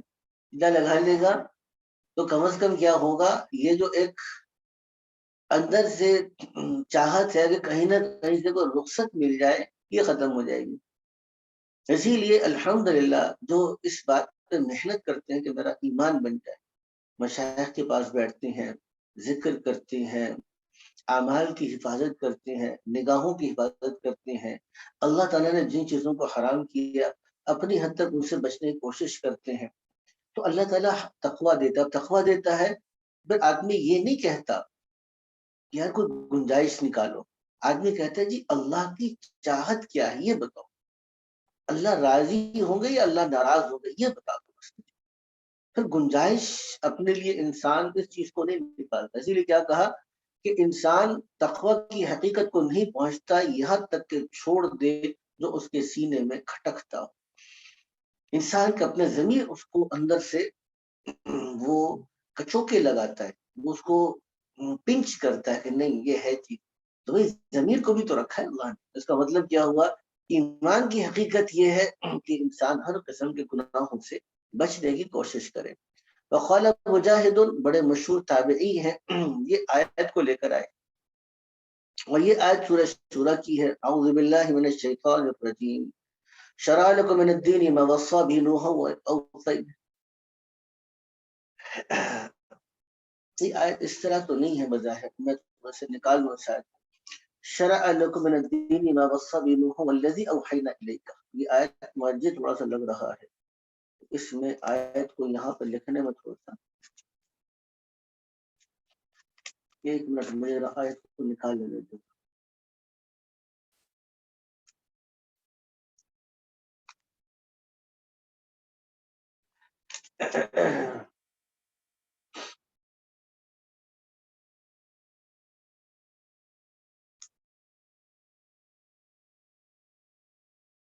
جی آیت یہ ہے کہ شرع لكم من الدین ما وصى به نوح والذی اوحینا الیک. والذی اوحینا الیک، یہاں پر جو لکھنے میں آیت میں تھوڑی سی غالباً خطا ہوئی ہے، آپ لوگ اس کو ٹھیک کریں، جن کے پاس اپنے نسخے ہیں اس کو ٹھیک کریں. والذی اوحینا الیک، اور یعنی تمہارے لیے وہ دین مقرر کیا جس کی وصیت ہم نے نوح علیہ السلام کی. والذی اوحینا الیک، اور اسی بات کی وحی اے نبی ہم آپ کی طرف کر چکے. وما وصینا بھی ابراہیم، اور جس بات کی وصیت ہم کر چکے ابراہیم علیہ السلام کو، موسیٰ اور موسیٰ علیہ السلام کو، وعیسیٰ اور عیسیٰ علیہ السلام کو، ان اقیموا الدین ولا تتفرقوا فیہ، کہ دین کو قائم رکھنا اور اس دین کے اندر فرقے کے اندر مت بٹنا. آگے اس روایت، اس آیت کو نقل کرنے کے بعد وہ امام مجاہد جو مشہور مفسر ہیں تابعین میں سے، صحابہ کرام کے شاگرد ہیں، ان کا قول نقل کرتے ہیں کہ یا محمد و ایاہ دینا واحدا، اے محمد صلی اللہ علیہ وسلم ہم نے آپ کو اسی بات کی تلقین کی اور ایک ہی دین ہے، اور ایک ہی دین ہے، اسی کو دین بھی کہا، یہی اسلام بھی ہے، یہی ایمان بھی ہے، اور سب کی ساتھ یہی مقرر رہا. اسی چیز کو بیان کرنا مقصود تھا. وقال ابن عباس، اور عبداللہ بن عباس، اب یہ ایک اور آیت آ گئی. لِكُلٍّ جَعَلْنَا مِنْكُمْ شِرْعَةً وَمِنْهَاجًا، یہاں پہ صرف اتنا ٹکڑا ہے، یہ سورہ مائدہ کی آیت ہے غالباً. لِكُلٍّ جَعَلْنَا مِنْكُمْ شِرْعَةً وَمِنْهَاجًا، تم میں سے ہر ایک کے لیے ہم نے ایک شریعت اور منہاج، نہج کو مقرر کیا تھا. مطلب کیا ہوا؟ دین، اصول دین، عقائد، اخلاقیات، بنیادی چیزیں جن کو حرام کیا وہ تو سب کے نزدیک متفقہ رہی، اور اس کے بعد کچھ چیزیں ایسی تھی جن کا تعلق تفصیلات اور عملی احکامات کے ساتھ تھا، وہ مختلف شریعتوں میں بدلتی رہی. تو جو چیزیں بدلتی رہی ان کے بارے میں یہ آیت کا ٹکڑا ہے. لِكُلٍّ، کہ ہر امت کے لیے، جَعَلْنَا مِنْكُمْ شِرْعَةً وَمِنْهَاجًا، ہم نے ہر ایک کے لیے ایک شریعت اور ایک نہج کو رکھا ہے. آگے اس کی وجہ، اس کی بیان کر دی، سبیلا و سنتن، کہ ہم نے راستہ مقرر کیا اور سنت کو طریقہ مقرر کیا. تو گویا کہ یہ چیز بھی شریعت کا حصہ ہے. آگے چلیے گا. وَدُعَاؤُكُمْ إِيمَانُكُمْ، سورہ فرقان کی تفسیر میں یہ بھی آ رہا ہے، جو قرآن حکیم میں آیا سورہ فرقان کی آخری آیت میں، کہ سورہ فرقان کی جو آیت ہے اس کے بالکل آخر میں یہ آیت آ رہی ہے، میں ایک منٹ نکال لوں ذرا. قُلْ مَا يَعْبَأُ بِكُمْ رَبِّي لَوْلَا دُعَاؤُكُمْ، جی آیت اللہ کو شکر یاد آ گئی. قُلْ مَا يَعْبَأُ بِكُمْ رَبِّي لَوْلَا دُعَاؤُكُمْ، کہ میرا رب بھی تمہاری کوئی پرواہ نہیں کرے گا کہ لولا دعاؤکم، اگر تمہارا اللہ کو پکارنا نہ ہو. فقد کذبتم، تم تو اس دین حق کو بالآخر چٹلا ہی چورے. وَيَكُونُ لِزَامًا، تو اب ان قریب تمہارا یعنی ایک مقابلہ ہوگا اور تمہارا سامنا ہوگا اللہ کی پکڑ سے. تو یہ آخری آیت ہے سورہ فرقان کی، اس میں آیا کہ ما یعبأ بکم ربی، میرا رب بھی تمہاری کوئی پرواہ نہیں کرتا. لولا دعاؤکم، اگر تمہارا اس کو پکارنا نہ ہو. اس کی تشریح میں یہ کہا، اس کی تشریح کے اندر یہ کہا دعاؤکم یعنی ایمانکم. دعاؤکم سے مراد یہ کہ اگر تمہارا بھی اپنے میرے رب پر ایمان لانا نہ ہو تو میرا رب بھی تمہاری کوئی پرواہ نہیں کرے گا. تو مطلب یہ کہ تمہارا پکارنا دعا ایک عمل ہے. دعا کرنا اللہ سے مانگنا، اللہ کے سامنے گڑ گڑانا، اپنی حاجات کو اللہ کے سامنے رکھنا، یہ بھی کیا ہے؟ عمل ہے. تو یہ عمل کے لیے یہ بھی ایمان کا حصہ ہے. تو امام مجاہد یہ بات کہہ رہے ہیں کہ اس کو بھی ایمان کا ایک حصہ تصور کیا گیا. تو دعا عمل ہے، وہ ایمان کا حصہ ہے. اس کا مطلب کیا ہوا؟ ایمان اعمال جو ہے وہ ایمان کے حصے ہیں، اور ان کے بڑھنے سے ایمان بڑھتا ہے اور کم ہوتا ہے. اس سے مطلب یہ بھی ہوا کہ دیکھیے ہمیں کیا کرنا چاہیے. ہمیں لگتا ہے کہ جی ایمان بہت کمزور ہے، جیسے ابھی کہہ رہا تھا آزمائشیں آ جاتی ہیں، ہم آزمائشوں میں کمزور پڑ جاتے ہیں. تو کیا کرنا چاہیے؟ کم سے کم درجہ یہ ہے کہ اللہ سے مانگ تو سکتے ہیں نا. اللہ سے مانگیں، اللہ کے سامنے بیچارگی رکھیے، اللہ میں کمزور ہوں، مجھ سے نہیں مقابلہ ہو پا رہا، میں کمزور ہوں. اپنی کمزوری کو اللہ کے سامنے تو رکھیے. تو اللہ تعالیٰ ایمان کی حقیقت کو نصیب فرماتے ہیں. آگے چلیے. آگے اب وہ حضرت عبداللہ بن عمر رضی اللہ تعالیٰ کی روایت ہے. ہم اس روایت کو سند متصل کے ساتھ پڑھتے ہیں تاکہ کم از کم ایک روایت میں سند متصل پڑھیں گے تو ہمیں امام بخاری تک اور امام بخاری سے لے کر جناب رسول اللہ صلی اللہ علیہ وسلم تک ہمارا تعلق بن جائے گا. تو بسند المتصل منا الى الامام الحافظ الحجة محمد بن اسماعيل البخاري رحمه الله تعالى قال حدثنا عبد الله بن موسى قال اخبرنا حنظلة بن ابي سفيان عن إكرمة بن خالد عن ابن عمر رضي الله تعالى عنهما قال رسول الله صلى الله تعالى عليه وسلم.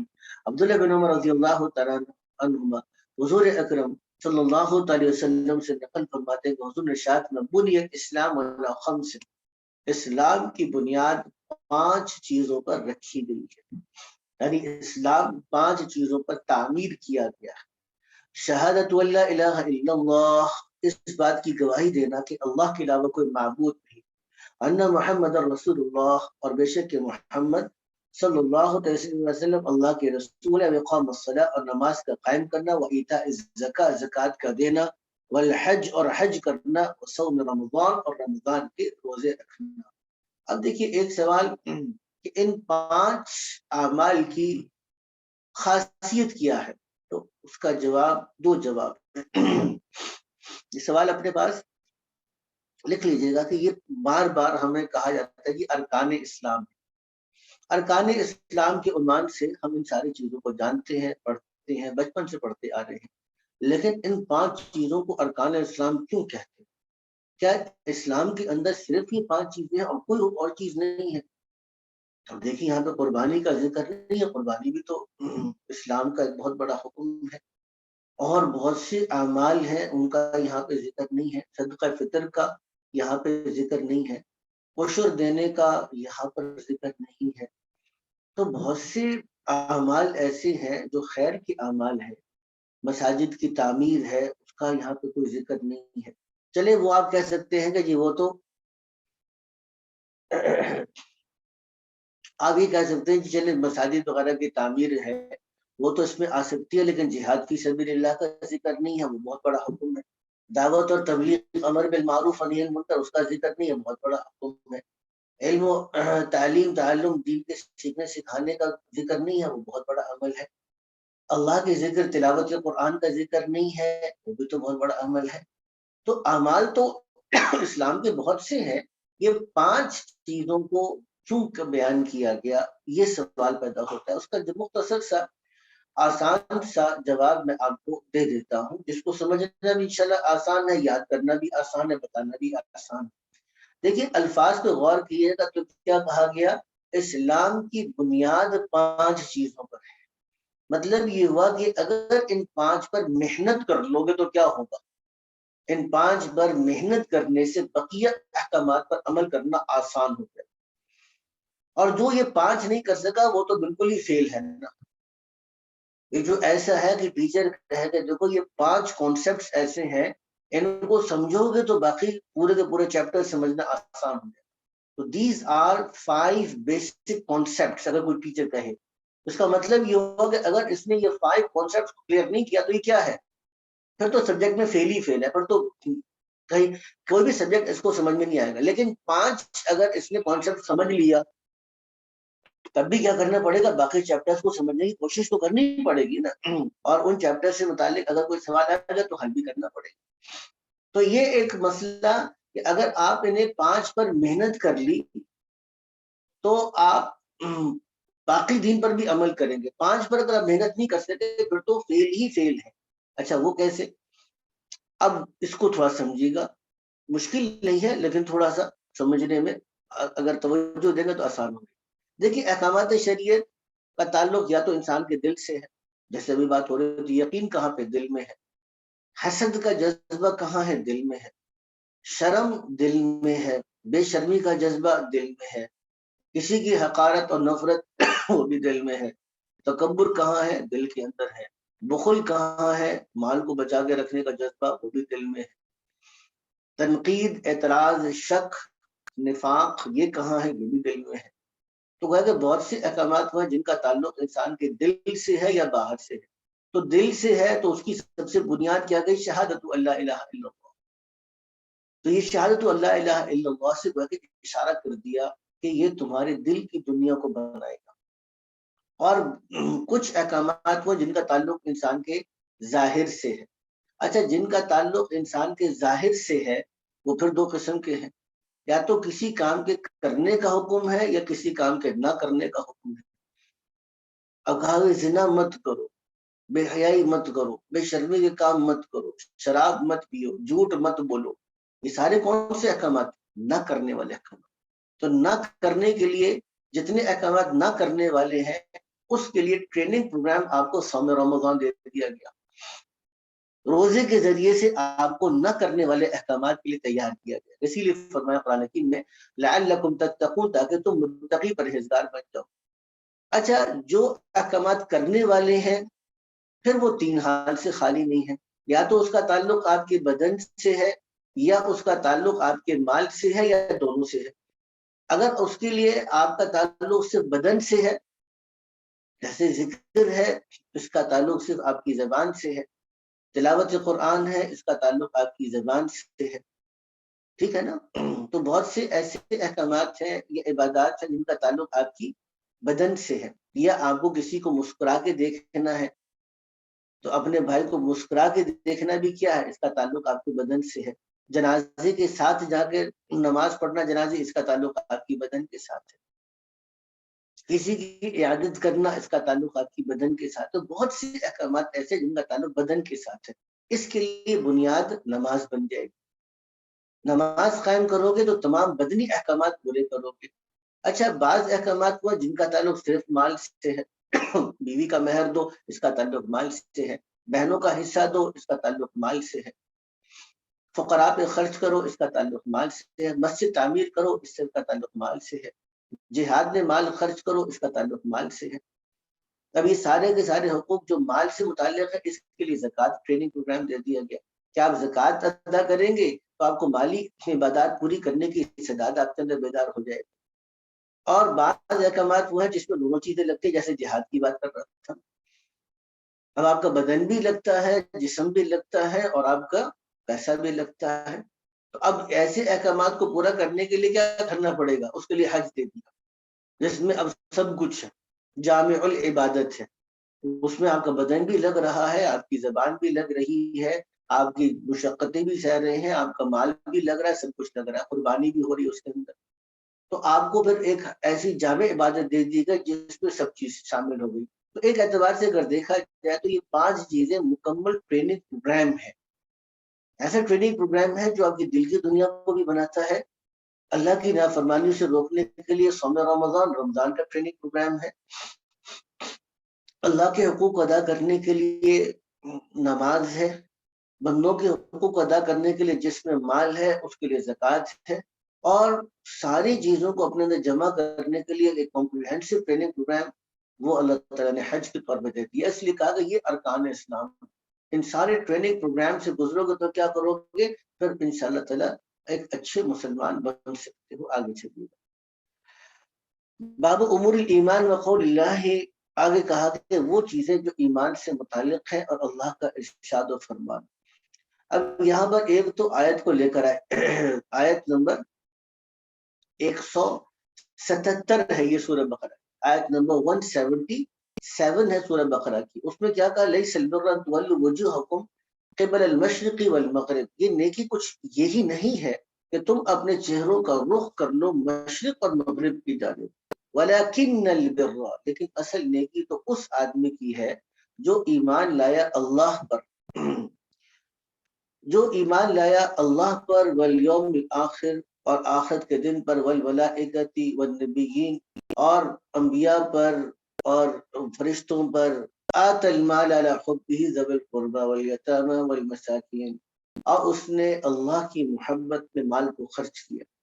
تو وہ صفات کو بیان کیا اور آگے کہا کہ اولئک هم المتقون، کہا کہ اولئک الذین صدقوا اولئک هم المتقون، یہی لوگ اپنے دعوی ایمان میں سچے ہیں اور یہی لوگ متقی پرہیزگار ہیں.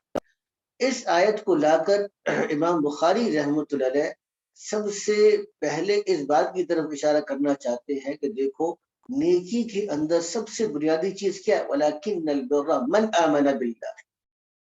سب سے پہلی چیز کسی کا ذکر کیا وہ کیا ہے؟ کہ جو ایمان لایا اللہ پر اور آخرت کے دن پر اور فرشتوں پر اور انبیاء پر، اور پھر اس نے مال خرچ کیا. دوسری بات یہ ہے کہ دیکھو ایمان کے بعد اعمال بھی ہیں جو ایمان کا نتیجہ بنتے ہیں، جو نیکی کا حصہ بنتے ہیں. اور جب آدمی یہ ایمان کی شرط پوری کرتا ہے، اعمال کے اوپر اختیار کرتا ہے جن کا یہاں پہ ذکر ہے کہ مال کو خرچ کر رہا ہے، نماز قائم کر رہا ہے، زکوٰۃ دے رہا ہے، وعدے کو پورا کر رہا ہے، اور مشقتوں کے اندر، مشکلات اور مصائب کے اندر صبر کر رہا ہے، وہ آدمی کیا ہے؟ وہ آدمی، وہ لوگ ہیں جن لوگوں نے اپنے دعوے کو سچا کیا، اور یہی لوگ متقی پرہیزگار ہیں. آگے چلیے.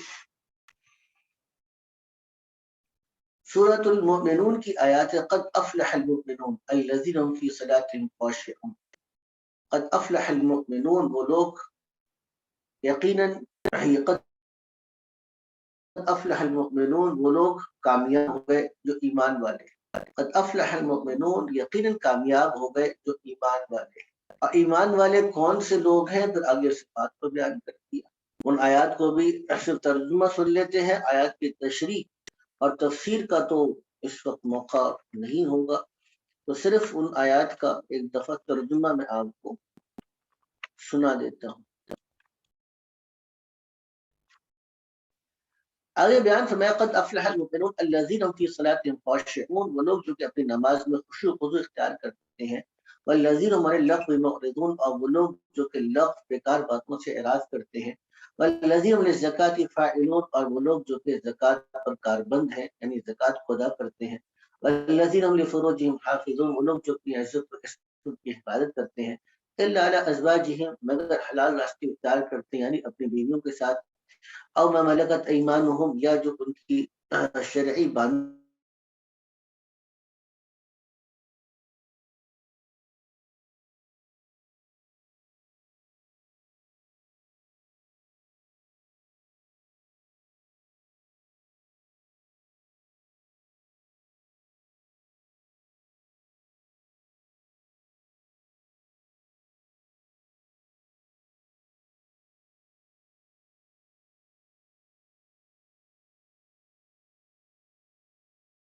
یہی وہ لوگ ہیں جو کہ وارث بنیں گے. الذین یرثون الفردوس، الذین،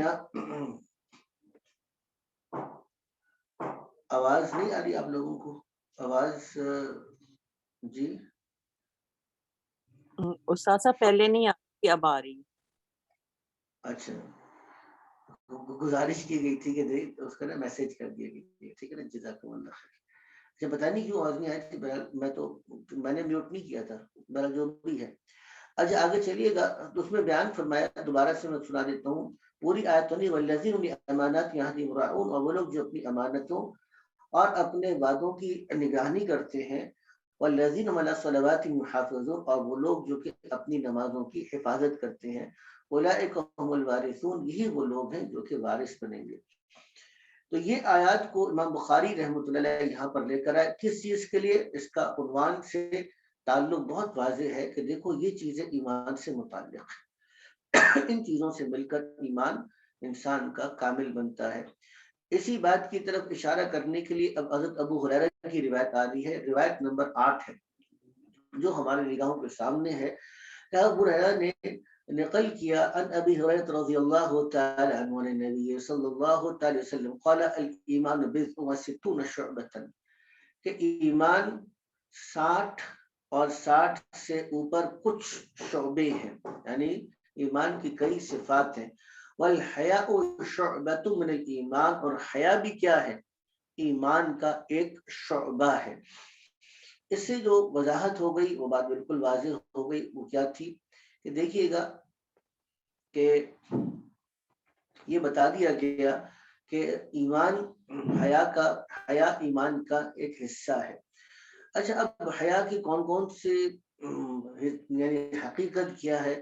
تو حیا کی حقیقت صرف یہ ہے کہ کسی کام کو کرنے سے انسان رک جائے، انسان کے اندر کسی کام کو کرنے کی ایک جھجک جو پیدا ہوتی ہے اس کو حیا کہتے ہیں۔ اور جب انسان کو یہ احساس ہو کہ اللہ دیکھتا ہے اور اللہ کے دیکھتے ہوئے میں اللہ کے سامنے کیسے یہ کام کر لوں، تو اب انسان اس شرم سے کہ وہ میرا خالق ہے، وہ میرا مالک ہے اور اس نے مجھے پیدا کیا، کوئی چیز اس کی نگاہوں سے چھپی نہیں ہے، اور میں اللہ کے سامنے اور اللہ کی نگاہوں کے اندر ہوتے ہوئے یہ اتنا بڑا گناہ کا کام کر لوں، انسان کو شرم آ جائے، یہ ایمان کا حصہ ہے۔ تو یہ ہمیں فرمایا کہ دیکھو جس آدمی کے پاس ایمان کامل ہوگا اس کے پاس شرم بھی ہونی چاہیے۔ امام بخاری رحمۃ اللہ علیہ کا یہاں پر لانے کا اتنا مقصد تھا کہ دیکھو جس کے پاس ایمان ہوگا اس کے پاس کیا ہوگا؟ شرم کا بھی حصہ ہونا چاہیے۔ آگے چلتے ہیں، آگے چلیے گا۔ باب ہے المسلم من سلم المسلمون من لسانہ و یدہ۔ جیسے میں نے آپ کے پاس عرض کیا تھا کہ میں آپ کے پاس یہ عرض کر رہا تھا کہ اب امام بخاری رحمۃ اللہ علیہ یہ کہتا بتانا چاہتے ہیں کہ دیکھو اسلام اور ایمان ایک ہی چیز ہے۔ اس چیز کو بیان کرنے کے لیے اب امام بخاری رحمۃ اللہ علیہ جہاں پہ ایمان کی صفات کو بیان کیا تھا وہاں پہ مسلمان اور اسلام کی صفات کو بیان کریں گے۔ عنوان قائم کیا المسلم من سلم المسلمون من لسانہ و یدہ، کہ مسلمان وہ ہے جس کی ہاتھ سے اور زبان سے دوسرے مسلمان محفوظ رہیں۔ والمہاجر من حجر ما نہى اللہ عنہ، یہ روایت عبداللہ بن عمر سے ہے۔ عبداللہ بن عمر مشہور صحابی، عمر بن العاص کے بیٹے عبداللہ بن عمر، وہ بھی مشہور اور جلیل قدر صحابی ہیں، وہ روایت کرتے ہیں۔ اللہ کے نبی نے ارشاد فرمایا کہ مسلمان وہ ہے جس کے زبان سے اور ہاتھ سے دیگر مسلمان محفوظ رہیں۔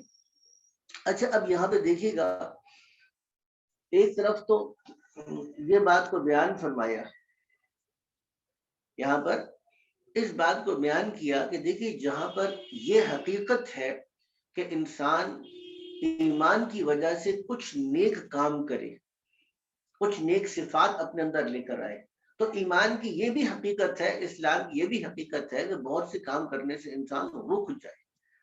تو کن کاموں سے انسان کو رکنا چاہیے اس کی طرف اشارہ کر دیا۔ اسلام کی حقیقت یہ ہے کہ اسلام انسان کے مسلمان ہونے سے اس کی زبان اور ہاتھ سے دوسرے لوگوں کو نقصان نہ پہنچے۔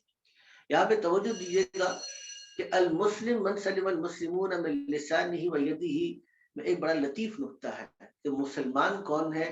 مسلم کا مطلب تو ہے ہی سلامتی، اسلام سے، تو لفظ اسلام بھی کیا ہے؟ سلامتی سے ہے۔ تمہارا نام کیا ہے؟ مسلمان، تو تمہارا نام جب سلامتی سے ہے اور اسلام سے تمہارا نام ہے تو پھر تمہارے ذات سے کیا ملنی چاہیے؟ لوگوں کو سلامتی ملنی چاہیے، لوگوں کو سلامتی ملنی چاہیے، لوگوں کو کسی قسم کا کوئی نقصان نہیں ہونا چاہیے. یہ امام بخاری رحمۃ اللہ علیہ کے کہنے کا مقصد ہے. آگے چلیے گا. اب یہاں پر اس چیز کو بیان کر دیا کہ مسلمان کی زبان سے اور ہاتھ سے دیگر مسلمان محفوظ رکھتے. والمہاجر، اور مہاجر کون ہے؟ ایک مہاجر جس کو ہم لغت میں کہتے ہیں کہ مہاجر جس نے ایک جگہ کو چھوڑ کر دوسری جگہ چلا گیا، تو وہ بھی مہاجر ہے. لیکن اصل مہاجر کون ہے؟ کہ والمہاجر من حجر ما نہى اللہ عنہ، جس نے اس چیز کو چھوڑا جس سے اللہ نے اس کو منع کیا. اللہ نے جن جن چیزوں سے جوڑا اس سے ہجرت اختیار کرنا. تو میں کر رہا تھا نا آپ سے، اس بات میں اشارہ کرنا ہے کہ دیکھیے ایمان کو بچانے کے لیے، ایمان کو مضبوط کرنے کے لیے کچھ پرہیز بھی کرنا پڑتا ہے. تو آپ کی سب سے بڑی ہجرت کیا ہے؟ ٹی وی کو دیکھنا چھوڑ دو. اب ٹی وی تو پیچھے رہ گیا نا، موبائل اور ٹیبلٹس اور ان ساری چیزوں نے آ کر تو ہر انسان کے جیب میں ٹی وی ہے. اب ہر انسان کے جیب کے اندر موویز موجود ہیں. اب یہ ساری چیزیں، اب یہ اٹریکٹیو تو ہے اور آسان بھی ہے. بچوں کو لگا دو چیزوں میں، بچہ بیٹھا رہے گا. نہیں کرو تو بچہ ریڑھی کر کے پورا گھر سر پہ اٹھائے گا. تو اب کام بھی کرنا ہے، چلو اس کو کارٹون لگا کے دے دیا، بچہ کارٹون دیکھتا رہے گا، خود بھی بڑا ہو کے کارٹون ہی بن کے نکلے گا. تو کارٹون دکھائیں گے تو کیا بنے گا؟ کارٹون بن کے نکلے گا. تو اب یہ ایک چیز یہ ہے کہ اٹریکشنز ہیں، اور اللہ کی خاطر ان چیزوں کو چھوڑنا یہ ایمان کا تقاضا ہے. ہماری اسپیڈ چونکہ خاصی سلو چل رہی ہے اور تھوڑا سا آگے اس کو بڑھاتے ہیں. اگلا عنوان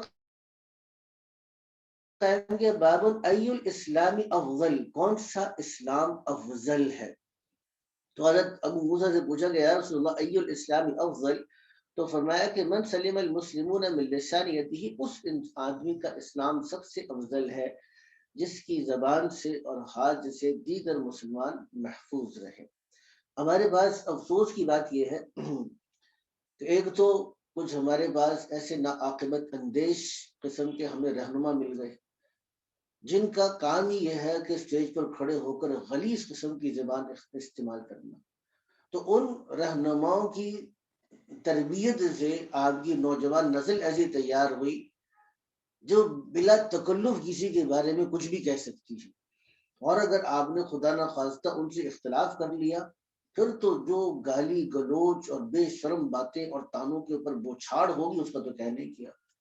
اچھا، دوسرے ہمارے دیندار لوگ بھی نہیں علی منکر کے نام پر کیا کرتے ہیں؟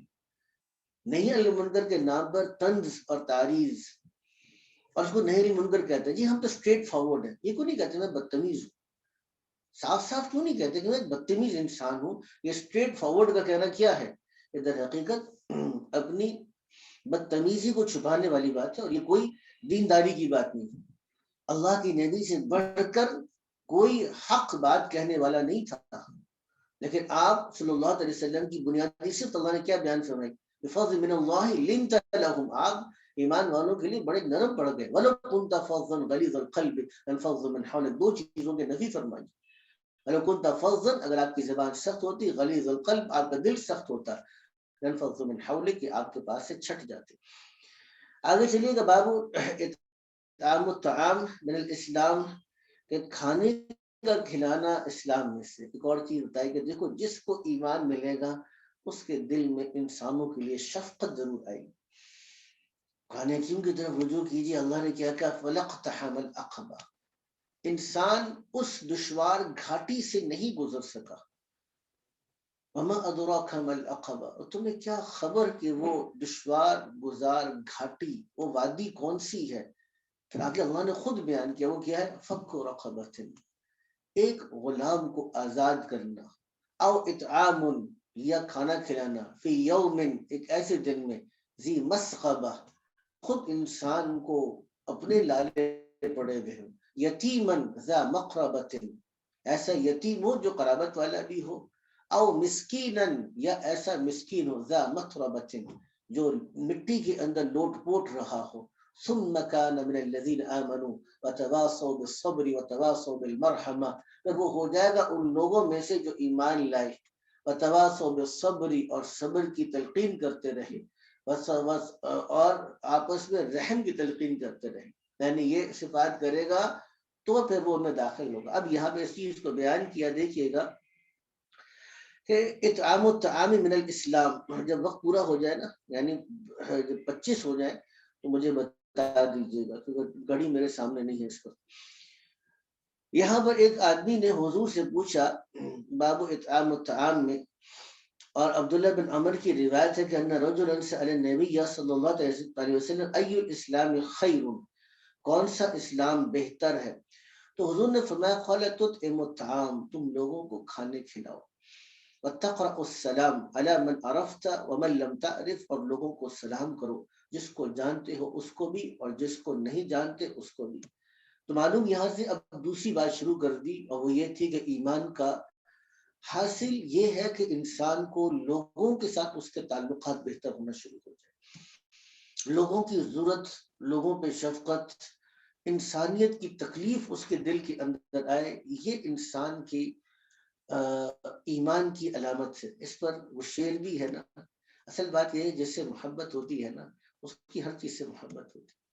جس کو اللہ سے محبت ہوتی ہے اس کو پھر اللہ کی تخلیق سے بھی محبت ہوتی ہے. اسی لیے شاعر کہتا ہے کہ اذا امر بالدیار دیار لیلا، میں نے مجنون کا قول نقل کیا کہ مجنون کہتا ہے کہ جب میں لیلا کے علاقے سے اور میں اس کی گلی سے گزرتا ہوں، اقبل ذا الجدار وذا الجدار، تو کبھی ایک دیوار کا بوسہ لیتا ہوں، کبھی دوسری دیوار کا بوسہ لیتا ہوں. ما حب الدیار شغفنا قلبی، کہنے کہ یہ دیواروں کی محبت میرے دل میں نہیں ہے، ولیکن حب من سکن الدیار، لیکن میرے دل میں تو اس کی محبت ہے جو ان دیواروں اور ان مکانوں کے اندر رہتا ہے. تو مطلب یہ ہوا کہ جب انسان کو اللہ سے محبت ہوتی ہے تو اللہ نے انسانوں کو پیدا کیا، اس کو انسانوں سے بھی اللہ کی خاطر محبت ہوتی ہے. تو کھانا کھلانے کے اندر مہمانوں کو کھانا کھلانا بھی لازمی طور پہ شامل ہے. مہمانوں کو کھانا کھلانا، مہمانوں کو بلانا، اور پھر فقراء کو کھانا کھلانا، رشتہ داروں کو کھانا کھلانا، یہاں تک کہ اپنے بیوی بچوں کو کھانا کھلانا اور ماں کا اپنے بچوں کو کھانا کھلانا، یہ تو فرائض میں سے ہے. جو فرائض میں سے ہے ان فرائض کو جب اللہ کی خاطر پورا کریں گے تو کیا ہوگا؟ زیادہ اجر اور ثواب ملے گا. تو میرے خیال سے وقت شاید پورا ہو گیا. جی 25 ہو گئے سر. 23 ہو گیا. چلے ہم ایک باب اور پڑھ لیتے ہیں. آگے آ رہا ہے کہ باب میں ایمانی ان یحب لاخیہ ما یحب لنفسہ، ایمان میں سے یہ ہے کہ آدمی اس چیز کو اپنے لیے پسند کرے جو اپنے بھائی کے لیے پسند کرتا ہے.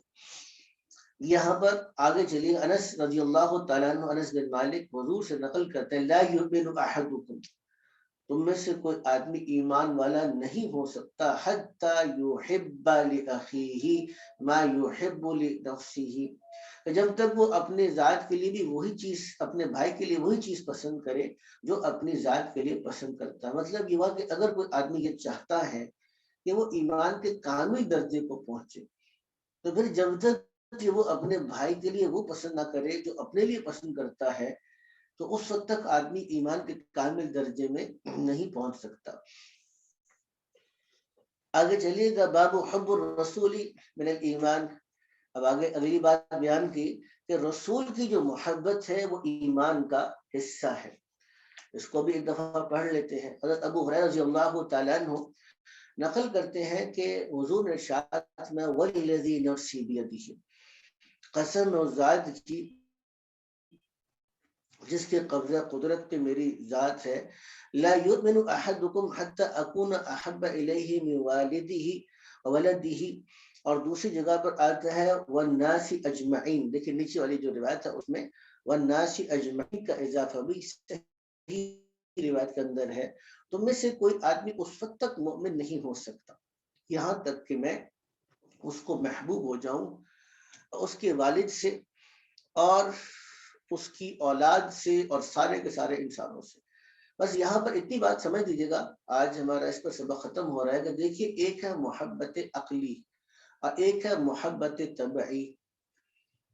کیونکہ محبت طبعی تو ہمیں اپنے بچوں سے ہے، اپنی چیزوں سے ہے، لیکن اگر خدا نہ خواستہ کوئی بچہ حضور کی شان میں گستاخی کرے گا تو کیا ہوگا؟ مان لیں گے اس کو، تسلیم کر لیں گے، نہیں کریں گے غصے میں آ جائیں گے اور مارنے پہ مبتلا ہو جائیں گے۔ مطلب کیا ہو کہ بچے کی محبت طبعی تھی، لیکن عقلاً یہ بات سمجھتے ہیں کہ کچھ بھی ہو جائے اللہ کے نبی سے بڑھ کر کچھ نہیں ہو سکتا، تو یہ ہے محبت عقلی۔ اور یہاں پہ اصلاً کیا ہے؟ محبت عقلی مراد ہے۔ لیکن حضرت مفتی تقی عثمانی صاحب دامت برکاتہ عالیہ نے بڑی خوبصورت بات لکھی۔ حضرت نے شاید فرمایا کہ دیکھو، محبت عقلی تو واجب ہے، اللہ کے نبی کی سیرت کو پڑھنا، اللہ کے سیرت کو، نبی کو سمجھنا، اور ان سے اتنی محبت ضرور ہو کہ ان کی افضلیت کا قائل ہو جائے اور یہ سمجھ میں آ جائے کہ اگر کوئی آدمی اللہ کے نبی کے بارے میں کچھ کہے گا تو میری طبیعت اور میرا ذہن اس کو برداشت نہیں کرے گا۔ یہ اللہ کے نبی سے ایسی محبت، یہ محبت عقلی ہے، اس کو پیدا کرنا اور اس کے لیے کوشش کرنا واجب اور فرض ہے۔